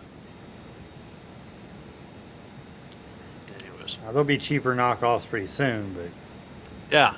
But Bondtech about 3 weeks ago, they sent a post to everybody because they're getting close to launching probably final retail with their index system, which is highly anticipated multi-tool system. They got a lot invested. I give them that, but you don't threaten the 3D community. It's like, well, if you buy this and we sue them, you might not get anything from your purchase. That's basically what they were telling us. that's actually, though, that's accurate. I mean, if they sue them for IP infringement and they don't ship out, that's actually a possibility. Yeah, true. I mean, so while I don't know how well their patent's going to hold up full time, I'm not a patent attorney. I'm not that. I'm sure it's going to be hard to say you can't inductively heat a nozzle, which is what I'm sure they're going to try to enforce a patent on. There'll be somebody to work a way around that. That's just realism. But if they win, you don't get anything. Right. It is what it is. Thanks, Ed. Hello, Jack. How you doing? I want to play something here really fast because I need to give away Ziltech, and let's see how that plays. Fill the giveaway. And it didn't play. Sounded good. Oh, did it sound good? Oh, it did. I would rather know what's wrong with my computer. Yeah, Kenny, when I have a bunch of people on screen, whenever I play a video or anything, on my side it's choppy and don't play right, but everybody else can hear it fine. And I'm not sure why that happens. No, I'm not a hardcore streamer. I don't know. Let me get that ready, everybody, and then we'll get going on that here in just a second. You know what? I'm gonna turn this crap off because it's irritating. Let me add everybody to this. I mean, I hope I can do this live. Your background? Yeah, you should be able to. Hmm? Let's see. Yeah, when I bought the house, the closet didn't have doors. Oh well. Kind of stupid, but I've been thinking about putting one in for that door. That drives me nuts. Now, Kenny, you can watch our Ballard Designs tonight and become part of the No Door Trim Club. Oh, Ryan don't have it on his either? No, I've got one over here that doesn't. Actually started with Cody. All right. Oh, yeah, I remember that. Yeah, I remember that. I mean, our master bedroom, it has a walk-in. Then her office, it doesn't have doors on it either. There we go. Let me add Jack. 1 second. The Jack in the shop popped in, but you can't see him yet. And transition that. There we go. Hey, Jack, how you doing? Hey, how's it going? Give it a roll of Ziltech. If you're in the lower 48 states, we're going to give away one roll of filament here in a minute. They're based out of Houston, Texas. All the filament is produced here in America currently. America. And if you enter and you're out of the country, it has to go to a USA address. So we'll draw a winner here in a few minutes. You'll say, hey, I won in chat or something. Give me your real initials in chat so I can verify your email. You'll go to ziltech.com, pick out a type of filament and color, email me what you want with a USA mailing address. I'll let my rep know. They'll ship it out Monday or Tuesday. As soon as I have the tracking number, I'll send it to you. That way you can track your shipment. And then after a bit, we'll draw off a roll of Polymaker, and that'll be worldwide.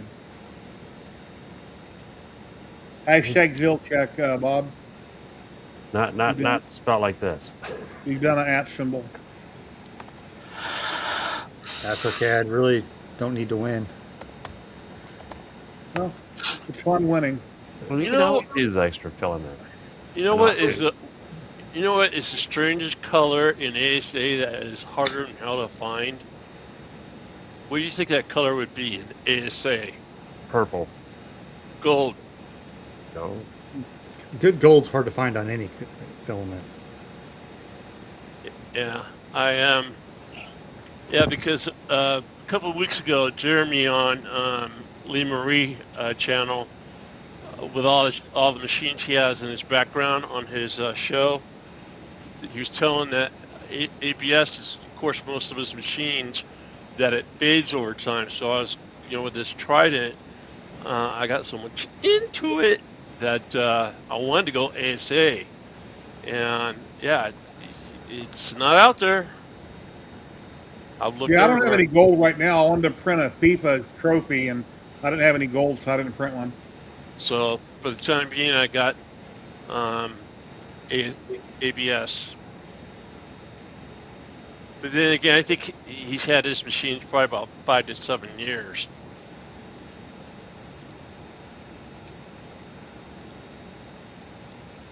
We got 60. I got my K2. I got my K2 Plus really dialed in. I don't know if you guys are familiar with the dial in your filament for shrinkage. You probably do know about that. It's called the cauliflower graph. It's kind of time consuming, but boy does it get you dialed in for your shrinkage. So when I go to build this printer, I'm not going to have any problems with putting it together. All right. But wouldn't you have to check for shrinkage of each individual filament type you're doing? Yes. Mhm. Yes. You go in, and then you go under shrinkage, and you add the results from that graph. And it's called the cauliflower. But you would have to test it for that individual brand and formulation. It's each, yeah. And each Even step, its color. there's 10 steps, and each step you do 3 times so you can get an average. You know, with your calipers, basically you take this thing and you're measuring different widths on this thing. You print this Hold out. on, I'll make it bigger. There you go. Yeah, you know, you use your calipers and you measure it out. You know, like right there, whatever. And the screen will show you how to hold it. It's even got a couple of indicating arrows. So, but yeah, it's a kind of a pain in the butt way to do it, because again, you got to do 3 steps or 3 measurements so you can get the average on each step, and there's 10 steps. So 30 measurements, and it gives All right, you an guys. average. We got 34 people entered. We got 70 currently watching. Here we go. 5, 4, 3, 2, 1. Good luck.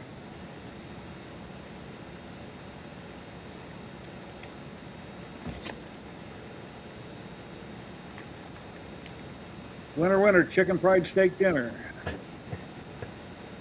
Then after a triple bypass, you don't. Anything in moderation.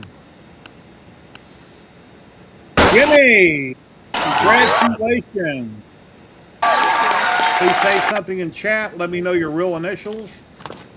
And I will put my email in here.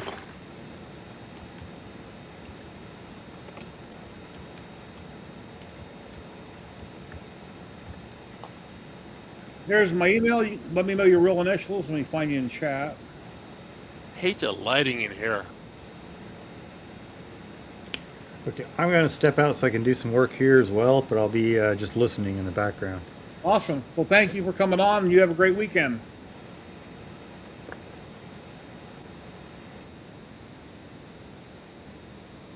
Please donate to Klondike. I'm in the UK. Thank you very much. Klondike? You guys so rock. Mr. Klondike. Anyway, Klondike, you know how to get a hold of me, and go to ziltech.com, pick a type and a color, and shoot me your information. Congratulations. You're on. And dude, thank you so much, Jimmy. That's awesome. You guys are cool. And I'll get the next one set up, and we'll do it here in just a little bit for Polymaker.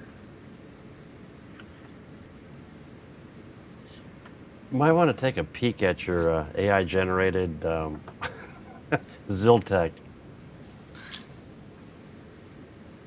What happened? Picture. What, did I do something wrong? No. It looks like the AI did. Okay, let me go look at that. Twice this last week, I've corrected AI. Yeah. And it even told me, you're right. Oh. Of course, I'm only talking about the Google AI. Oh, okay. Yeah, I'm looking at the picture in the back room. I don't see nothing wrong with what it did. Spelling. Z-Y. Oh, Z-L-Y. I didn't notice that. It did spell Ziltech wrong. Yeah. I just seen that. Yeah, it's got the Y and the L backwards. Okay, I'll fix that. Thank you for letting me know. Yeah. Yeah, sometimes when I write stuff down, I get a couple letters turned around. I don't know why. I don't think I'm dyslexic, but I just. I do it all the time. So where's your buddy? Where's your buddy from England? Oh, Matt. Matt is in the hospital. He has to get better. He has some issues. Okay, now since I'm recognized as the train guy, I like a lot of G-scale, the big stuff, but it's kind of hard to find G-scale stuff like in Tinkercad or Maker World or any other places, but you can find a lot of HO scale, okay, which is, it's a nice size. But what I love about it is blowing, I like blowing those models up to a large size. It's like something from a substation. Exactly. Oops, sorry. We're not ready. We're not ready for that yet. That shouldn't happen. Check that out. Yeah, that's cool. Oh wow. So yeah, I acquired the cars last month, but I didn't have any loads for it. And it's like, this would make a cool load. It looks cool. It does. It does. You know, is it prototypical? No, because these wouldn't ship with these on. But you know what? I don't care. I think it looks just cool the way it is. No. Kind of Frankensteinish. No. They're just insulators is all they Yeah. are. Yeah. Those horns looking things. Yeah, anything electrical I get interested in because I worked for one of the largest companies when I was working. I figured it'd make one cool looking load. You know, grabs the attention, hopefully of the kids too as they're watching. Conde, what state are you in? Iowa. Yeah, I don't think they're, because, I mean, they are in certain places, and they do build in other states. The company is Helix Electric. Okay. Yeah. They work on small projects like a gigafactory, you know, small projects. So most likely shipped on semis versus rails. Yeah. Well, I'm going to do something I haven't done before. I'm going to jump right into the Polymaker giveaway. This will be worldwide Polymaker. So hashtag Polymaker in chat, and you have a chance on winning. He's kicking us out the door, man. See you guys. If you're in the U.S., it's for a $35 gift card. Canada, I'm not sure, 10. I think it's 45. Well, 45 CAD, Yeah. I think. Yeah, I just muted because I got a lot of stuff going on here. Oh, I'm sorry. And then the rest of the world, it's a roll of filament. So typically, when I would win Polymaker, I would pay the extra $5 or whatever and get free shipping and buy 2 rolls rather than just getting one. If they're 20 apiece. Guy of the Jedi. No, I did not. I wanted to. But yeah, I missed it. That'd be beautiful to see. Hey, and speaking of Polymaker and their dryer, if you got a U1, which some of us do, I seen a guy use his dryer. Oh, I'm getting echo because I'm doing my Polymaker thing in YouTube. Let me shut that off. Anyways, we don't hear it. No, I had an echo because I had to open YouTube so I can throw my my thing in there for the drawing. Because I don't have YouTube on the stream. I'm directly in. Unless I think I can. Can I? No, I can't do it from the stream, can I? I don't think you can type in chat unless you have Twitch or YouTube open. Yeah. Yeah. Anyways, but what I was trying to say is I seen a guy the other day on YouTube using his Polymaker dryer, you know, the bottom part, in his U1 because like a lot of people are using that Panda. Panda breath. Yeah, they're using that because like I got a pop cap for mine. I don't have any heat for it yet, but I do have a Polymaker thing. I'm just throwing that idea out. If you ever do have to print something with heat and you have a poly dryer, use that to heat it up. if it's a one-time print, that's what I'm going to do. I'm not going to buy the pennant thing. Because the last Amazon sale thing, I had one in my basket, but I didn't buy it. What is a pound of breath, like 150? No, it was for the sale it was like 85. No, for sale. The Amazon days. Mm-hmm. Hey, does everybody know that if you hit the follow or the thumbs up button, you might have better chances on winning? So I really appreciate a thumbs up. It helps out the stream, and that's why we're here. Here to share information and help the channel grow. So please smash the like button. What the like button ever do to you? Why do you gotta smash it? Why can't you just click it? You click the like button, everybody. Why is it always smash? Everybody always smashes the poor like button, man. I like the like button. Why do you gotta smash it? Just click it. Hulk smash. Oh man, I'm such a pain in the ass. We have 71 people currently watching, 57 on YouTube, 14 on Twitch. We got 45 entries. So we'll give it like another 10 seconds, and then we're going to start. Good luck, everybody. 10, 9, 8, 7, 6, 5, 4, 3, 2, 1. Here we go. Quick 10 seconds. Time goes by about that fast, too. Older you get, the faster it goes. You got something to do, get it done. Get her done! Dude, I'm 68 now. You think I don't know that?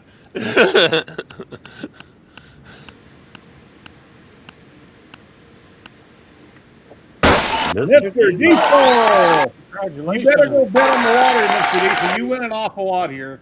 Congratulations, Mr. Diesel. You win again. Awesome. Again? Oh, this is rigged. Again? This is rigged. He wins a lot. He's very lucky. Something with it, like Matt German. Remember when Matt used to win everything all the time, everywhere? It's something with the name. I don't know. He's very lucky. Awesome. Congratulations. Confirmed. Let me close this down. Confirmed. If it was close. What did I do wrong here? Uh-oh, you put me up on top. That's scary. No, Clown Hammer, if you get the opportunity to see the big boy, I would do it. I would do it. By the way, I heard a rumor this morning. I mean, it's a rumor, but man, if it comes through, oh boy. Rush doing a residency at the Spear. But can you imagine the ticket prices? Can you imagine the ticket prices? I have a split screen right now, like an OBS, and it says reconnecting on the main screen. But I look at Twitch and everything looks fine. Yeah, Tim knows. Tim knows. It's that band out of Canada, right? Rush. You kicked Jack out. Huh? Oh, okay, sorry. There he is. Yeah, I don't know what's going on with my screens here. Come on, poor Jack. Yeah, Mr. Diesel, shoot me an email and I'll send you your code. We see you down there. I'll put my email back in chat. Isn't Jack back on screen? No. Not on the main screen. Okay, he's on that. Okay, I put him in the edited screen. What's going on here? He's on the bottom. Yeah, I see him down there. I brought him up top, but he's on the OBS screen where it's split. I don't know what's going on here. Let me try to fix it. Please select which one. I want that one. There he is. Oh. There he is. Okay, that's grayed out. My screen says reconnecting. Everybody's here, but it's all grayed out. That's strange. Okay. Well, I told you my feeder motor on my U1 started acting up, grinding, and I reached out to them, and they went ahead and sent me a new one. This is how the box came. Damn. That's compact. You gotta love FedEx. That's what the box looked like when they got here. You did take a picture of that, right? Well, I actually videoed the unboxing. It was in a plastic bag. Jack. That box was in the plastic bag. I have not put the new one on yet, though. So I'm Jack, sure you it's did fine. The module itself looked fine. you did take a picture of that, right? I videoed it at the Okay. unboxing. Because if that doesn't work, you got proof. Yeah, I got video evidence. I wouldn't even pick it. I would, you know, if that was on your porch, I'd be going. I said it was in a plastic bag, so I didn't even know what was inside of it until I got it down here. I'm going to reset my whole screen, so it might drop me for a minute. I was out in the shop playing with Milmage again today. All right. It's just us and Jerry's gone. We can play now. Woohoo! Yeah. Oh, that's pretty cool. I think we're alone now. That's Okay, what I got it looks like in my shop right now. No. 77%. Oh. Wow.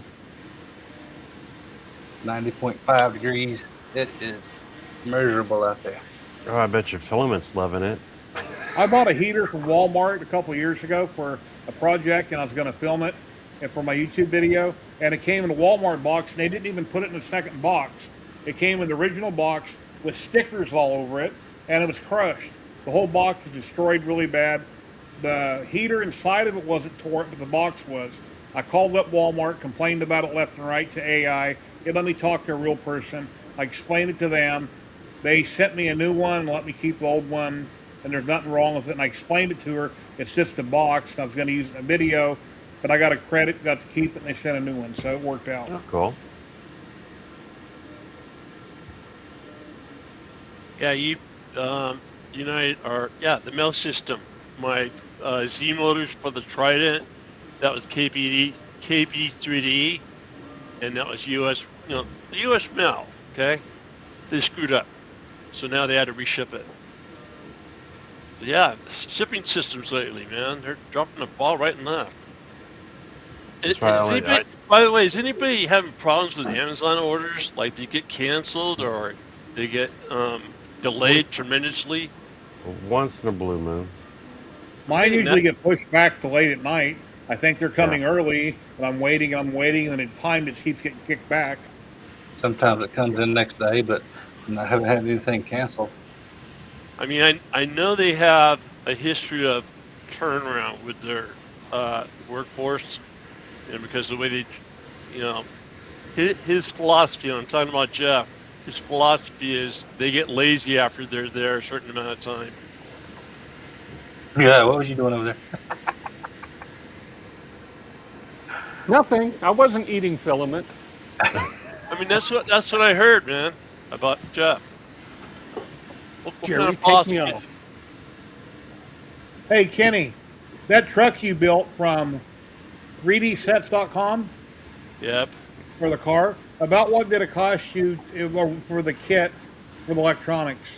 About $200? No, not that much. There's actually websites where you can buy the parts kits now. That's pretty cool. The reason I'm asking is Tim is building that LDO truck there, and the kit sells for $500. He just zoomed in. He can't see it now on his desk. But he had to supply all the filament.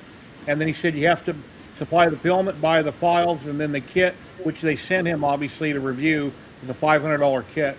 And it seems to me like that's pretty pricey. Yeah, it is kind of $7.99 Canadian. Yeah, that seems really high. What? Yeah, that same Saturday I was on, that night, Rich and Patrick were on, and I chimed in for a little bit, and I told them the news about my machines, and I think I shocked the hell out of them, but it is what it is. I got, I lost interest. I mean, it surprised me too, because I was like, man, all that money I spent, setting everything up, I wasn't giving it any love. If I'm not using it, why have it?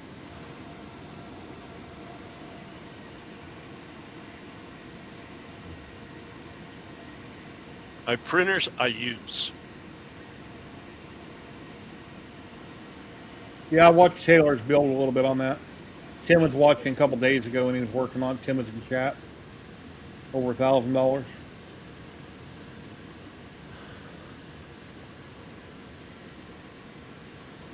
Yeah, you're talking about the Reaper, and I did. And then there's the Reaper with the down kit where it goes, you can lower it. That's the one I have. Mr. Diesel, happy birthday. He's 41 today. I'm thinking about redoing my truck actually, because a lot of like the doors, they're tight. Some of the tolerances on the front are tight. Now that I know about getting your filament, your shrinkage adjusted, maybe it will go together better. If I redid it. And I'm just talking about like some of the body parts, not the actual hardware, because I have that. Yeah. I see a question. It's this individual wants a CSX engine in big scale. Anything's possible. They might not make it, but you can always repaint it. All right, I'm gonna throw you guys back in time. Cox Motors. Like the airplanes and the, yeah. You get dizzy. You controls. You're a kid and you got that fuel right there in your face. The smell. I'll never forget it. I had the dragster. I used to run it down our driveway. You ever see the little dune buggy? Yeah. Yeah, we had one of those. That was fun. Yeah. Because I saw something on YouTube about the motor and how they made the motor and all that, and they engineered it. Mm-hmm. I miss those days, man. Those were some cool times. Look how far we've come, though. Oh, and you really want to go back in time? There's a Jeff Dunham, the ventriloquist. He is in his garage, and he's going over all his toys he had when he was a kid. He had the Johnny 7 one man, you know what I mean? He had the thing maker, it heats up and makes. Yeah, he had one of those. He has all kinds of stuff, but yeah, it's Jeff Dunham on his YouTube, and he's showing all the stuff he has. Didn't he have jarts? Lawn darts, yes. The guy's loaded. He's got everything. Yeah, slime used to be a lot of fun. Remember that? Yeah. Or silly cut. Hey, Jack, Milmage, question. Is there any built-in templates for things you can use, like designed corners, birds, whatever it may be? Is there anything built into it? Design, no. Cool thing about Milmage, though, you can bring in all your Lightburn art. I did a video where I loaded all of my Lightburn art libraries into Milmage, and I was able to use my flags and stuff. Yeah, I've seen that. I watched your videos. Thank you for doing those. Appreciate it. I found an oddity in it today. It does not have a keyhole tool. So I was trying to design up a keyhole slot just by making a line and assigning a profile path to that line. It would not output it unless I added another shape to it. And I just had to turn the other shape off. One thing I don't like that you showed that it does is that when you go to do something, it only shows you the tools that pertain to that particular carve you're doing. It should allow you to do whatever you want with whatever tool. That's only in the V-carve, and Vectric does that too. If you choose the V-carve option in Vectric, it'll only show you the V-carve bits. I do wish it would show the tapered ball nose too, because those can be used for V-carves as well. Yeah. But you wouldn't want to use an end mill for a V-carve operation anyway, so that's why it cuts those out. Like the Vectric does that too. In the near future, I'll buy it. It's just Vectric, to me, it's way too expensive for what I would use it for. I don't use it for a business. Just I tinker with things with all my other hobbies, and I hate to be out a ton of money. But you get the V-carve and the 3D, that's going to be Milmage Pro, and that's going to be $200. Where Vectric Desktop is $350. I know I know one thing with this build, I'm taking my sweet ass time. Vectric Pro is like 600 or 700. I think $700, $690 something. But Yeah. desktop version is $350. But A lot of Milman would be $200. A lot of content creators that are using Vectric, I don't watch their content because I'm not using Vectric. I use Carb Maker. So there's a lot of stuff out there that's probably out there I don't watch because I don't want to learn something I'm not using. Well, I've got a couple of. I was working on a video yesterday, actually. When you're using Vectric, you do your designs, you export the G code, then you have to load the G code into G-Sender. Well, I've got one folder with like 5 different toolpaths, and the thickness of my material was a little bit different. So I had to go back into the design, change the thickness, and redo that G code. And then I went ahead and redone another pocket too, not realizing that my whole design had shifted up in Vectric. So my pocket was a little bit too low and it messed up my whole project. So that's one thing I do like about Milmage. There's no exporting G code. Everything happens from the design straight to the control. So if anything has changed, it's going to be changed to the whole project, not just one portion. All right. That was my fault, but still.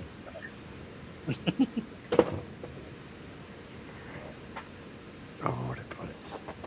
Well, another thing what I'm gonna do with the LDO, I don't know how many of you guys know Killer Prince. Yeah. He's in the Air Force. He built an inverted salad fork, and that's the way I'm gonna go with the Trident. It's gonna be inverted because I'm on my 2.4. My other one, my Boron, I'm tired of flipping the damn thing over to work on the electronic bay. So everything's gonna be on top. Gold, silver, and purple. This is the operation I'm talking about right here.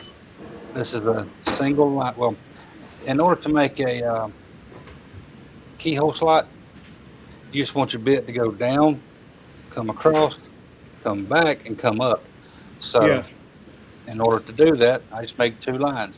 Click my pencil tool, just click somewhere on the workspace, hold your shift to lock it into a 90-degree angle, click again, and then come back and click again where you started from. That makes a double vector. And when you create an operation, so I want that to be a profile, I'll select my tool. I'm going to select just a flat end mill. I like using the Beast. And the bit on mine is like a 1/4 inch. The cutting flutes are a 1/4 inch. So I'll do 0.25 deep, and I want to do it in one path. So that's 0.25 depth per pass. You're going to do a 0-degree angle because you want it going straight. You don't want it easing in. And I'll do a straight plunge instead of a zigzag, and I'll keep it along the line. Well, when I do that and I try to profile it, it's going to say there are no shapes assigned to the operation that are set to an output. There's the operation. All right, let's say if I make another rectangle here to represent the material, and I'll do another pocket there, just say, and I'll do a 1/2 inch, and that's a pocket. So I'm just going to turn that off so it doesn't even see that as an operation. Well, now it sees the profile for the keyhole slot. I don't know why it does that. You have to have another shape for it to see this shape. Have you played with gadgets, Jack? I don't do a whole lot of gadgets. And believe it or not, Vectric actually has a really cool gadget. It's a keyhole gadget. Yeah, I do most of my keyholes by hand. I have a second palm router with a fence attached to it, and I do all my keyholes by hand. But I did have somebody ask me today on one of my videos if Millage could do keyholes, and I was saying, well, there's not a keyhole operation, but it's easy to do once you know the dimensions of your bit. Now, if you look in Vectric, you can add. It's an add-on. Yeah, there's a bunch of them. There's gear Yeah. gadgets. There's all kind of gadgets, and I thumbed through them. I just don't really use them. Yeah, the keyhole gadget actually, it's pretty cool. I've used that one before.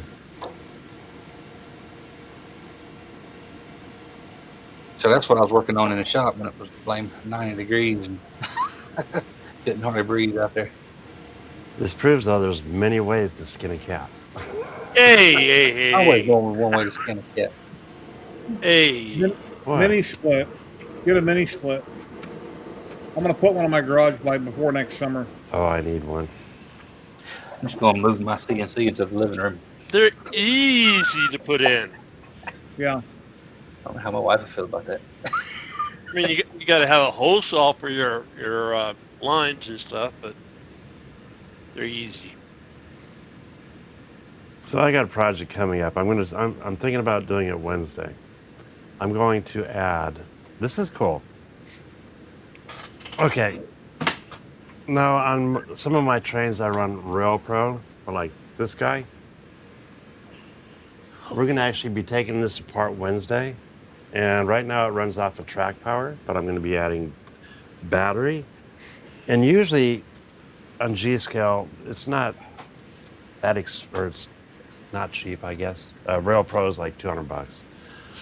I found these boards, and there's other guys doing it. They're like $24, and it's comes with a remote. Cool. Something different. Conde, speaking of choo-choos. Yes. Did you see on YouTube where I forget what state that was, but they had to do a recovery of locomotives that derailed? And they were using a few derailments lately. Yeah, but they're I mean, it's on YouTube, and it's got these big, huge things that go over them, and then pick them up, and then they walk it across the tracks and everything. It was kind of interesting. Oh, but yeah, it was a couple of locomotives. I mean, the actual locomotive, the engine. They had them stored on one side, then they had to bring them across. Is that the one? It was a derailment. Yeah. Yeah. Yeah. Yeah, that's cool how they do it. They actually use 3 tractors, 2 to carry it, and then 1 to stabilize it with the cable. Yeah. Klondike, that board, is there any voltage regulations to supply a like a 5-volt output? Well, the nice thing is whatever power you add, there's 3 switched relays. Right. And then over here is for your speed control. And it handles up to, God, I forgot, like 24 volts or something like that. I'm only using 14, and I think minimum is 5 on it. I'm needing a small, cheap board like that can control the motors, and the motors are probably going to be on an 18-volt supply. Oh, yeah. But I also need a 5-volt regulator on them so it can actually power the receiver for your remote control.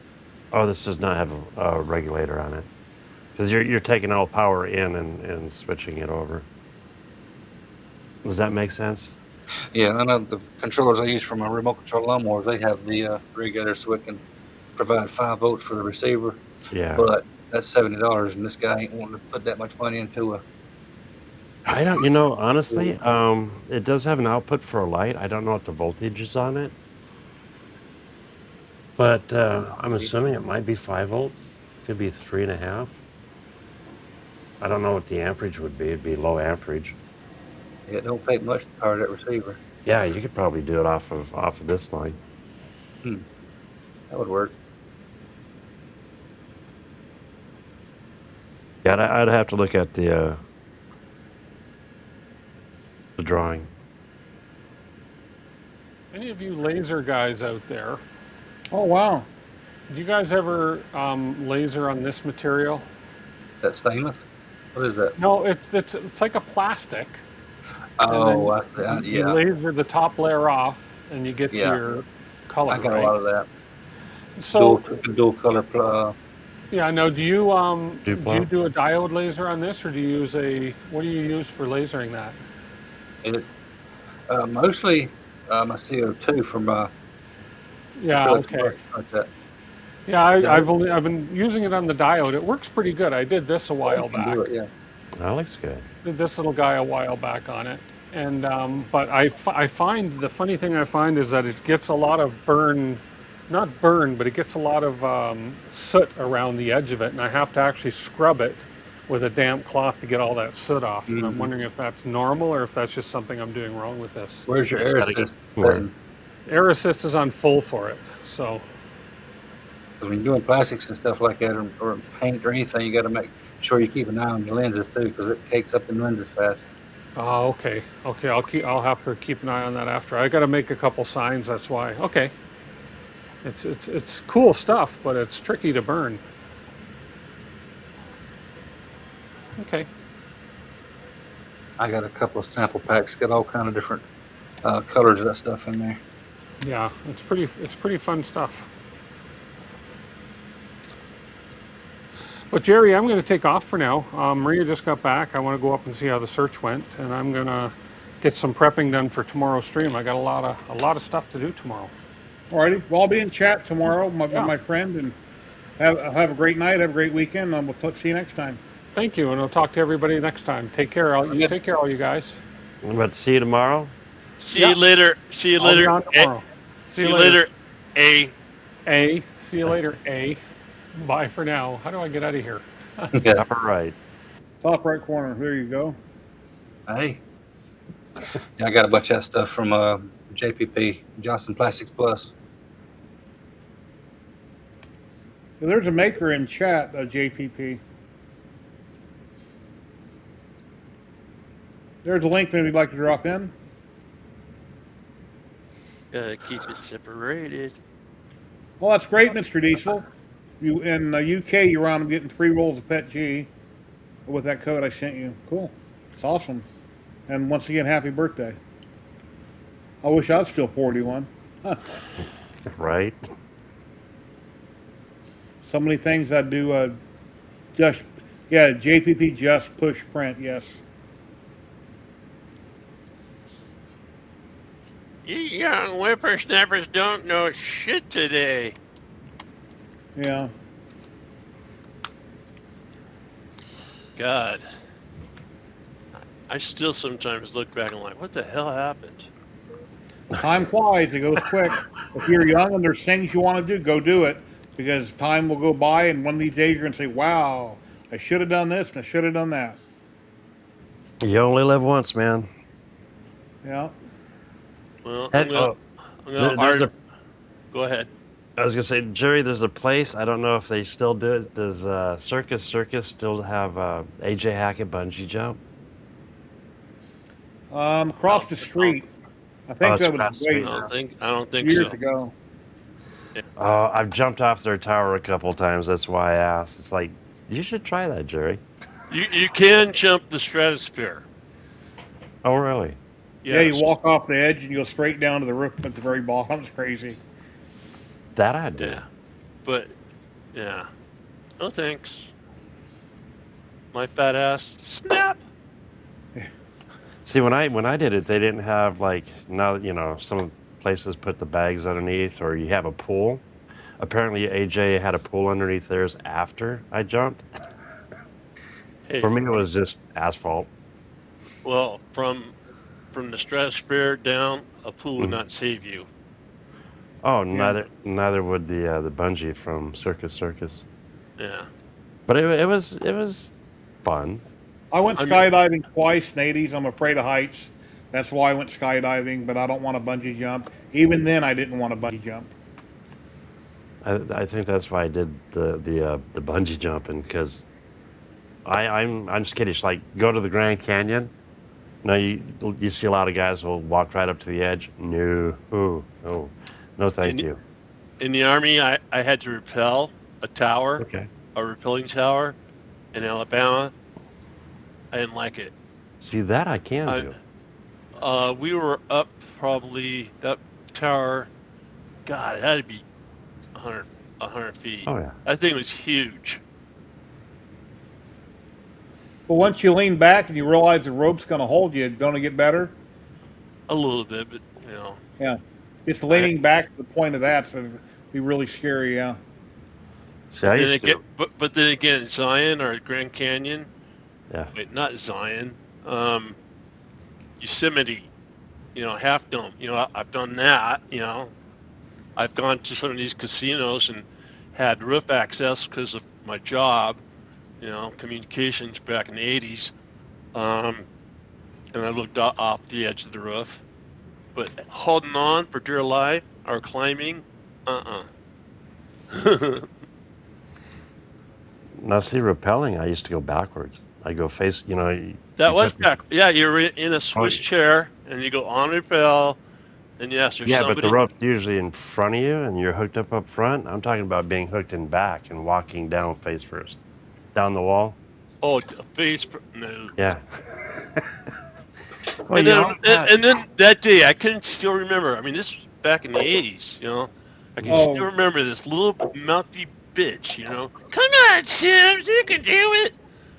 I'm like, shut up, bitch. Universal Soldier, Hoover Dam. They're running down the dam face first. Universal Soldier, and that what you're talking about? Mm-hmm. Exactly. Hooked up on their back, and they're running right down it. Yep. Some people got them levels. I don't. Yeah. But see, if you're going down, walking down face towards the ground, you can also control a weapon in the process of rappelling at the same time. Yeah. Yeah. It was just something we were all required to do. I had to do it. I didn't like it. Well, if it's totally unsafe, they wouldn't have you do it. No, I know that. I know that. It's a good rush. Yeah. What version of, is it Aspire that limits the size of your CNC? I know one of the Vectrics. No, that's actually desktop. VCarve desktops. VCarve desktop limits you to a 24 by 24 inch work area, and that's the one that's $350. You have to pay the $700 to step up to an unlimited workspace, and then that's Vectric VCarve Pro. Vectric Aspire is like $2,000, and that lets you create your own 3D models. Now, didn't they add AI to the recent one? No, that's not an AI. That's a separate entity. It is Vectric, but it's Vectric Easy Create, and it's all web-based. You just go on there and you pay $20 for 200 credits, and it's actually really good. When they first came out, they would export a TIFF file that was not that good of a resolution, and it would also port a Vectric proprietary file format. But now, I've seen last time I was in there, it will also export an STL now, so you can use it in other carve code, whatever they are. Cool. Loopy Loo. I almost got into CNC, but I was real close. Remember that, Jerry, when I was thinking about it? Have a good night, Loopy Loo. Thinking about what? Getting into CNC, an actual CNC machine. I mean, I know a printer's CNC machine, but yeah. I'm kind of glad I backed out because just there's too much, like Jack saying, all the software and then all the different bits you gotta buy. Speeds and speeds are hard to. Well, once you learn it, you learn it, but there's a lot to learn, and then bits are expensive. It's like this bit about a week ago or 2 weeks ago.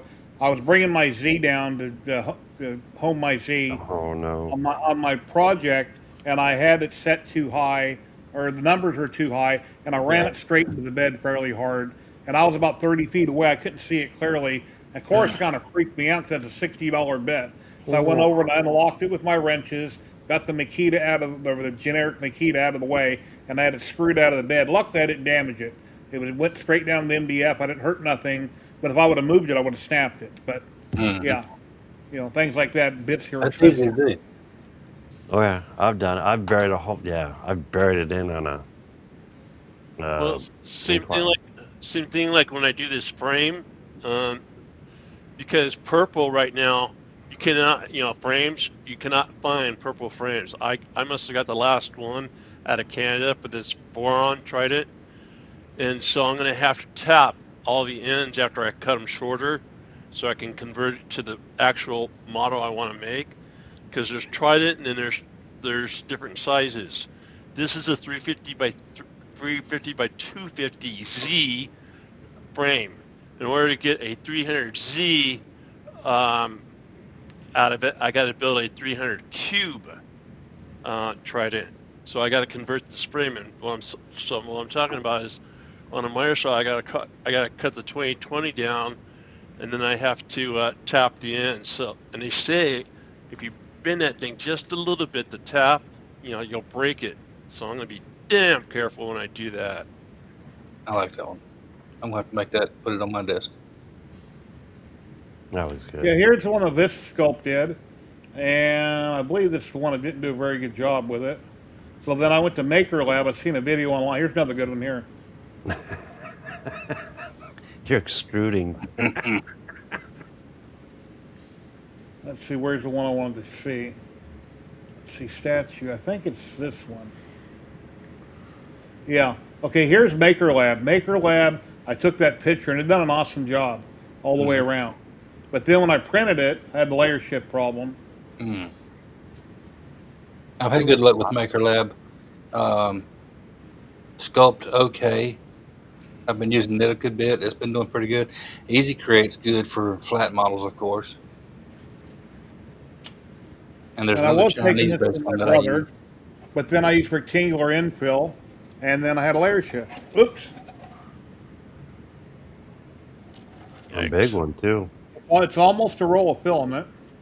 My layers are 6 top, 4 side, 4 bottom, 5% infill, rectangular, and I haven't had a layer shift in years.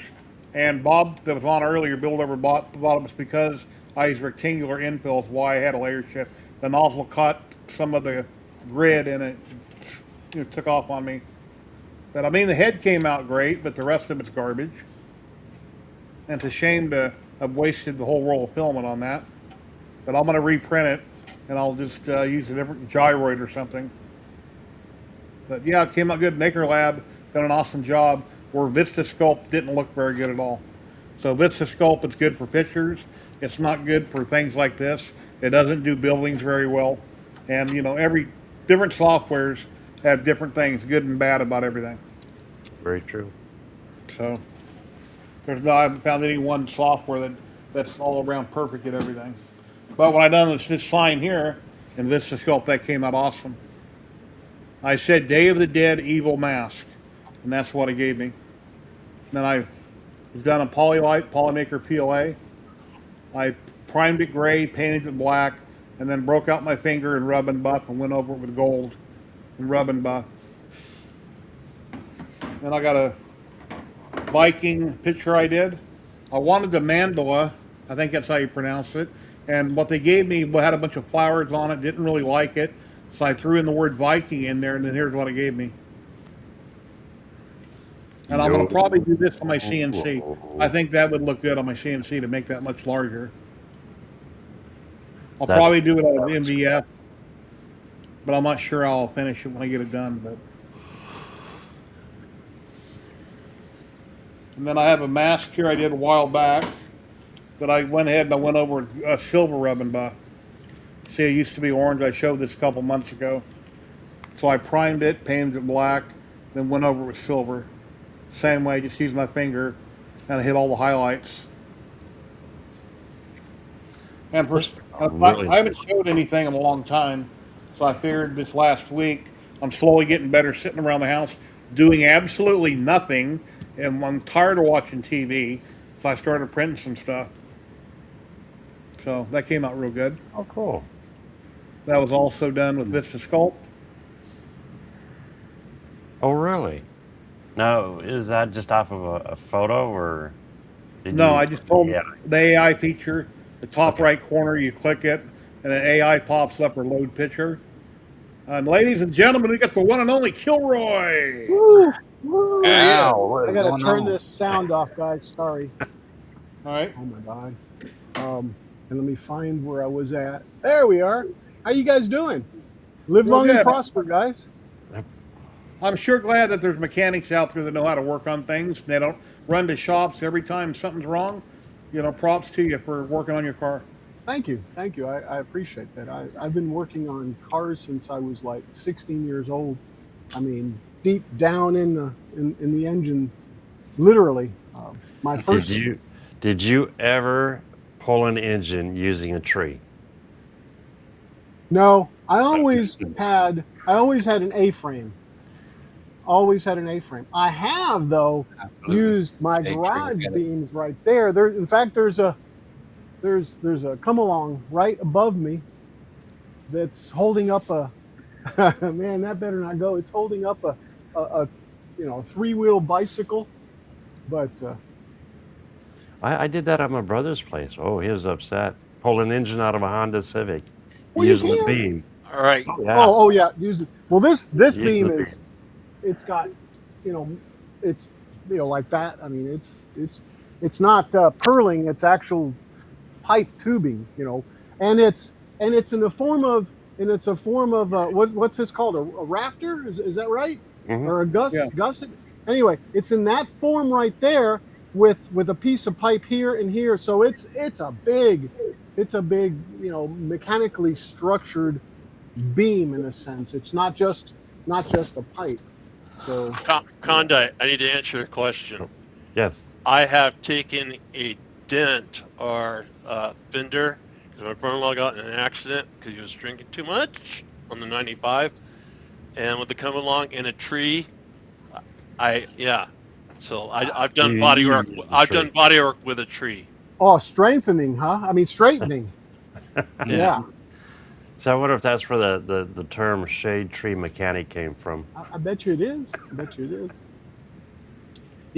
I sound like an old man, but in 1978, in the great snowstorm of Chicago, there was I think it was 24 inches of snow that fell, and I went to work. I went to the hardware store I worked at, went down our little village. They salted and plowed and stuff, and behind the bank area, big old parking lot, there's a lot of snow banks. So I think I can get along and around. So I go around, and I had a Plymouth Satellite. The bumper was like this on the sides, and I got close enough to another vehicle, a truck or something, that snagged it and pulled it back. How did I put it back? I backed it into a telephone pole a couple of times, bang, bang. It works. It works. It works. I mean, it wasn't perfect, but it was better than what it was before, Yeah, stupid 17-year-olds, I'll tell you. When I was 19, I had a 67 Camaro with a 396 Rat with spun bearings. How do you think I tried to get that engine out? With a bottle jack. And I did it. What did you? A floor jack and a bottle jack. Yeah, bottle jack, floor jack, bottle jack, floor jack, bottle jack, floor jack, like that? Yeah, a 396 Rat. And a 67 Camaro. Okay. Got you beat. I worked for McDonnell Douglas in Long Beach, California. I was driving a Baja Bug VW, right? But it was the back end was cut off, and then I had the bars going around it for protecting it.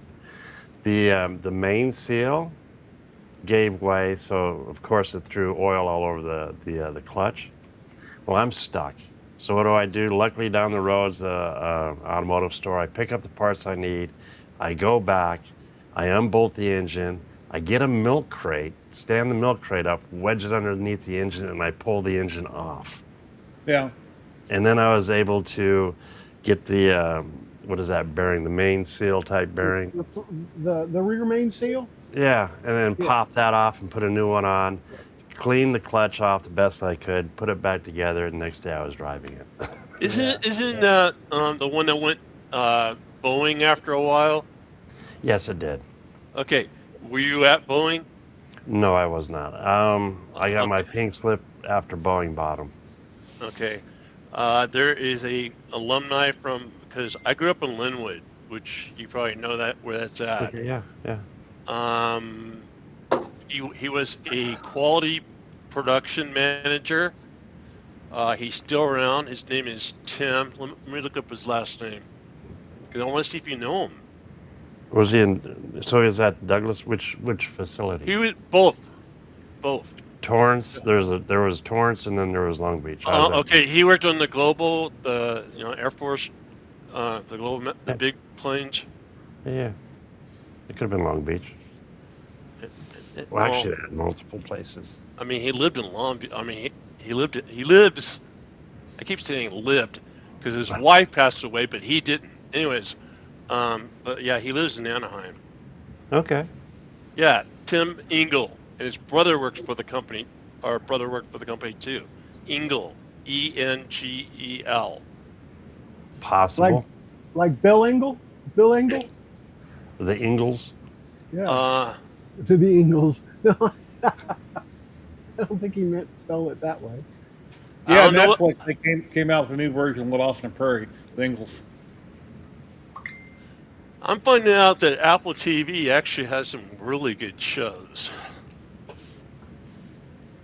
Like what? Well, we just finished Widow Bay, or no, Widow Bay or Widow Bay. Anyways, the guy from The Americans is in it. He's the mayor. Okay. Yeah, Widow Bay. That show, The Americans, was really good. Yeah, it was. I've never heard of it. But Widow Bay is kind of funny. 69 Firebird Da Vinci.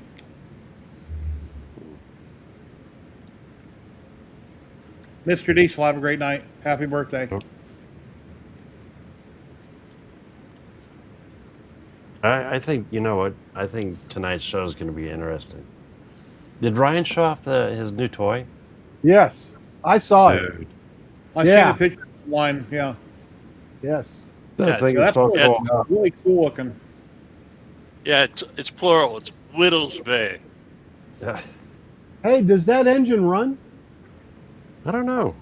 I didn't ask him. I mean, they're a pretty... bug. It's a bug. They're easy. Yeah. They're so easy to work on. Yeah, exactly. I mean, you're right. I just wondered if it did. I think it does. I think he said it did. It just needs some final things touched up on it. Cool. Yeah, apparently it's been in a magazine and stuff, and it's been around a little bit. Nice. From my understanding, but it's really cool. I miss my bug. I built a sand rail here like, I don't know, 10, 15 years ago, and I wound up selling it. I put an 1835 in it. I bought from a guy off of a marketplace. Oh, wow. It's a big motor. 1835? Mine had a 16, I think. Yeah, 1600. And then I had a 1960 when I was in high school. Had a 1200cc engine in it. It was just complete garbage. You could run faster than that thing drove, I swear. I'd try to go uphill on it, no. I tried to take it to Boulder City one time, a big long grade to go up to Boulder City, and I had to turn around because I couldn't do it. My sister's first car back in Linwood was a orange VW with no clutch, just a stick shift. I don't know if you remember those, but yeah, no clutch. What year? 70? Would that have been like 73? Well, she turned 18 at 71, I think. Well, 71 is when she graduated. What do you mean no clutch? It didn't have a clutch. You just I've had cars like that. Yeah. You just ram it in. You just ram it in first, second, third. Yeah, I don't know. I don't know how. Yeah, it didn't have a clutch. Yeah, I broke the clutch cable on a bug, and I had to drive without a clutch. Had to shuttle off at stoplights, put it in gear, get it going, upshift, and downshift you couldn't. Like the RPM just right. They just float right in. It had to be a 70-something back then. It was an automatic transmission, but you can manually shift it. Yeah, you still shifted the gears. Oh, okay. All right, gotcha. Yeah. But yeah, we both at 18 got $5,000 land inheritance. So this thing is a manual transmission with an automatic controlled clutch system around it. That's how this one works. Actually, actuators. Who was it? I think it was Jack. Jack was saying, "Hey, it's a CNC," and it's right because it has it has these these these actuators right here that actually will take and press the throwout bearings in and out, and that's the clutch. I mean, this actually, yeah, and then there's a little computer that takes the synchronizers and shifts them, so it shifts the gears in and out. That was it. That's one thing. That's one thing I'm glad I don't do. I don't turn wrenches anymore. It's a well, this is just for fun. Yeah, I know, but it's just my first car was a '69 Roadrunner, and I liked to street race, and it had a 4-speed. So when you said throwout bearing, I went, ew. Yeah, this is yeah. not a dual. I was changing my clutch all the time from street racing. Al, me and you got very different views of fun. Of what? Of fun?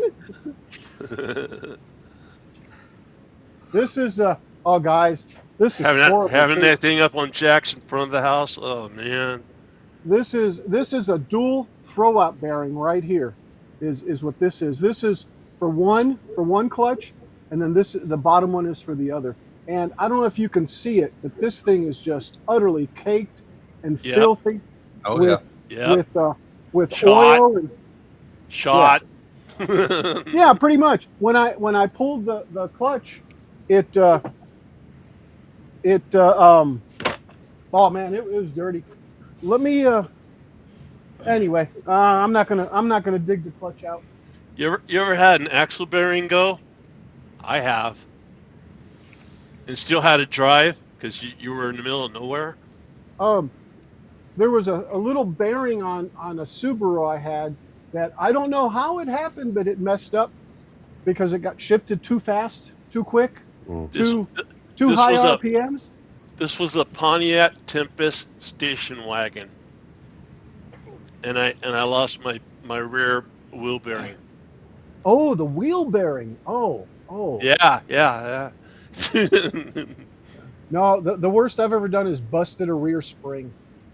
And on that same car, because it was a 3 on a tree, the I guess the ears or whatever underneath the hood, that would jam sometimes. I have to open the hood and unstick it. So I finally put the DEM shifter on the floor and got rid of the column. My dad had one of those. So three on the tree. Yeah. They do the same thing every now and then. You have to get out to the hammer and a screwdriver and pop it loose. So is this a crafter stream or a gearhead stream? Yeah. Let me. Turns into I'm just remembering that was in the 80s. I had that wagon. I've got some crafting stuff. You want to see it? I mean, that's why we're here, right? I 3D printed this. I saw that today. That looks good. All right. Yeah. I got something I can show you guys. I 3D printed this, or I stole it off of a ship somewhere. I'm not certain, but anyway, it's got a nice little whatever you call that. I forget. Pilot keyhole slot. Keyhole, it's like a keyhole slot. Yeah. So it just fits. I got it off of Maker World. If anybody's interested, that's as big as I can make it. I wish I had a 12x12. Something I want to. Let me interrupt for a minute. Probably I forget about it. I forgot earlier. Jack, about your video, something I didn't realize is that when I preview something and you see how it's going to turn out in the slicer, with when it's running at the end of it, I didn't realize that that's actual real time on how fast it's going to travel when you're actually running the job. When you is that on Milmage? On any program, any software, when you set your feeds and speeds and you preview it, I didn't realize that what you're watching is actually how fast it's going to be running on your CNC. And that actually depends because most of them have a timer slide. Yeah, you can speed it up. Well, yeah, I do speed it up. Yeah. I do speed it up and skip through it. Yeah. But a lot of my jobs take like theirs are set really fast, and you can set them back take like 18 hours speed. But yeah. Anyway.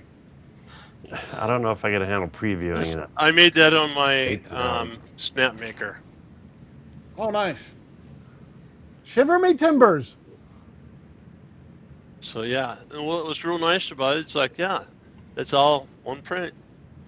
Because like I have a lot of Looney Tunes, like a lot of people do from Redhead Steve, and all those are glued together. And I can just whoop.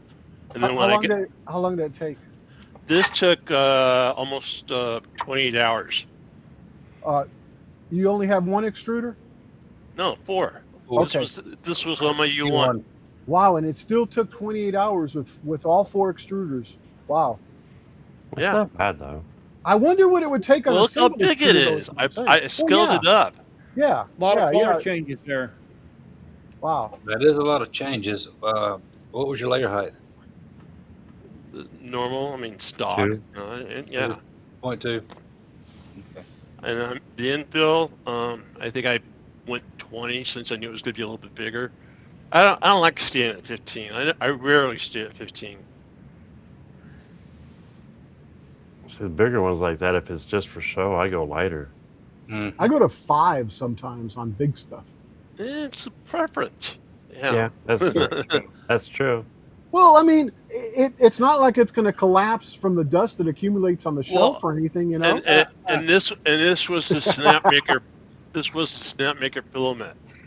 So it wasn't really, I wasn't wasting much. So Chad 3P says, "LOL, I had a friend in high school that got girls to go out with him, telling them that he had a vet. They found out afterwards it was a Chevette." Right? Still a bet. That was funny. By the way, I see that back. I see Jack. You don't have a top yet for yours? I printed the rim to go get the thing from Walmart, but I hadn't got it. Yeah, I mean, Western VE has the pop cap. Pop cap fits perfectly. I mean, I know it's like $125, but it does come with four spools of PLA. Yeah, I'm good. Oh wow. I'm just gonna go get the. I know. I'm gonna print that aftermarket one. I've got a I'm bunch just- of aftermarket updates that I haven't started printing on yet. And then, like I said, if you want to heat it up, if you have a poly jar to heat it up, I don't do Because anything with that GPLA anyway. I was going to do my boron parts on the U1, but I finally have my K2 Plus because I put a I don't know if you're familiar with the granite. Is it granite beds? No, not granite. Anyways, but I put a R3 Min bed in my K2. I can never remember what. Yeah, granite. What is that stuff? You guys know what I'm talking about for beds? I've got the Cryo Grip glacier plate on this one. No. I'm not talking about the plate on top. I'm talking about the actual bed. Oh. You know, and it's I'll tell you here in a minute. Because graphite bed. Oh. Okay. Things would stick to graphite? Yeah, and then it's got the heater. Oh, and it actually did really good. And I've got it dialed in as far as my mesh, for Clipper. I got that puppy dialed in. It did. That's how I printed my calibration thing, and it printed nice. I'm actually thinking about getting not using the color changer on my K2. 'Cause that thing's a pain in the butt. To change colors on that thing. Yeah, I'm thinking about getting out of here, guys. It's been 3 hours. Let's go around here and ask everybody where can they find you at. Kenny, where can people find you at? Anderson, Nevada, man. Of course. Klondike. Wednesdays, I do my coffee with Klondike at 10 a.m. And then tonight I'll be hanging out with Ryan at R. Ballard Designs, making it up as we go. Matey, Jack. Well, tonight I'll be in the chat at R. Ballard Designs. You can find me at jackintheshop.com, Jack in the Shop on YouTube, Jack in the Shop on Discord. Jack's been doing some great milmage. I don't want to say milmage. I don't like the term. I like milmage. So I just call it milmage. A lot of great videos on it and how to use it on your CNC. But check out Jack in the Shop on YouTube. And Kilroy. So Kilroy 79763 all over the place. Tonight at 7 p.m. Central at the Simply Wooden Creation Show. Santa Santa Chris is going to be our guest. So Oh, cool. that'll be 7 p.m. Central, and then tomorrow, 2 p.m. Sunday Central. Of course, I'm going to be working on Lady Washington, and then through the week, I'll be in the shop, just sporadically coming in, trying to get that totally wrapped up and stuff. But anyway, guys, live long and prosper. And yeah, I'll be watching Ryan and Sean at.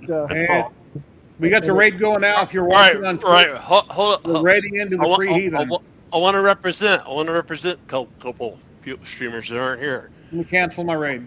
On Sunday mornings, if you guys aren't busy, he's not going to be around tomorrow because he's at Open Sauce. The guy that basically developed the Trident for Boron, Steve Bilge, on Sunday mornings. That's an excellent stream. Really chilled, laid back, nice guy. And then probably around August, Killer Prince should be back because he just changed station in the Air Force from California out to Nebraska. Awesome guy, really nice, good, friendly metal chat stream. So on Sundays, Killer Prince and Steve Builds on and then YouTube. 2 p.m. Sunday at Kilroy 79763 on both Twitch and YouTube. And I'll be back here next Saturday, same time, same bat channel, 12 p.m. Pacific on YouTube and Twitch. I've got over 700 videos on YouTube. Please subscribe, follow, and all that good stuff. Let me start the raid on Twitch, and we'll get out of here in just a second, guys. It's counting down. Please follow, subscribe, smash that like button. And here we go on Twitch. Take care, guys. And watching on YouTube. Everybody have an awesome day. Thank you. Take care, everybody. Bye, guys.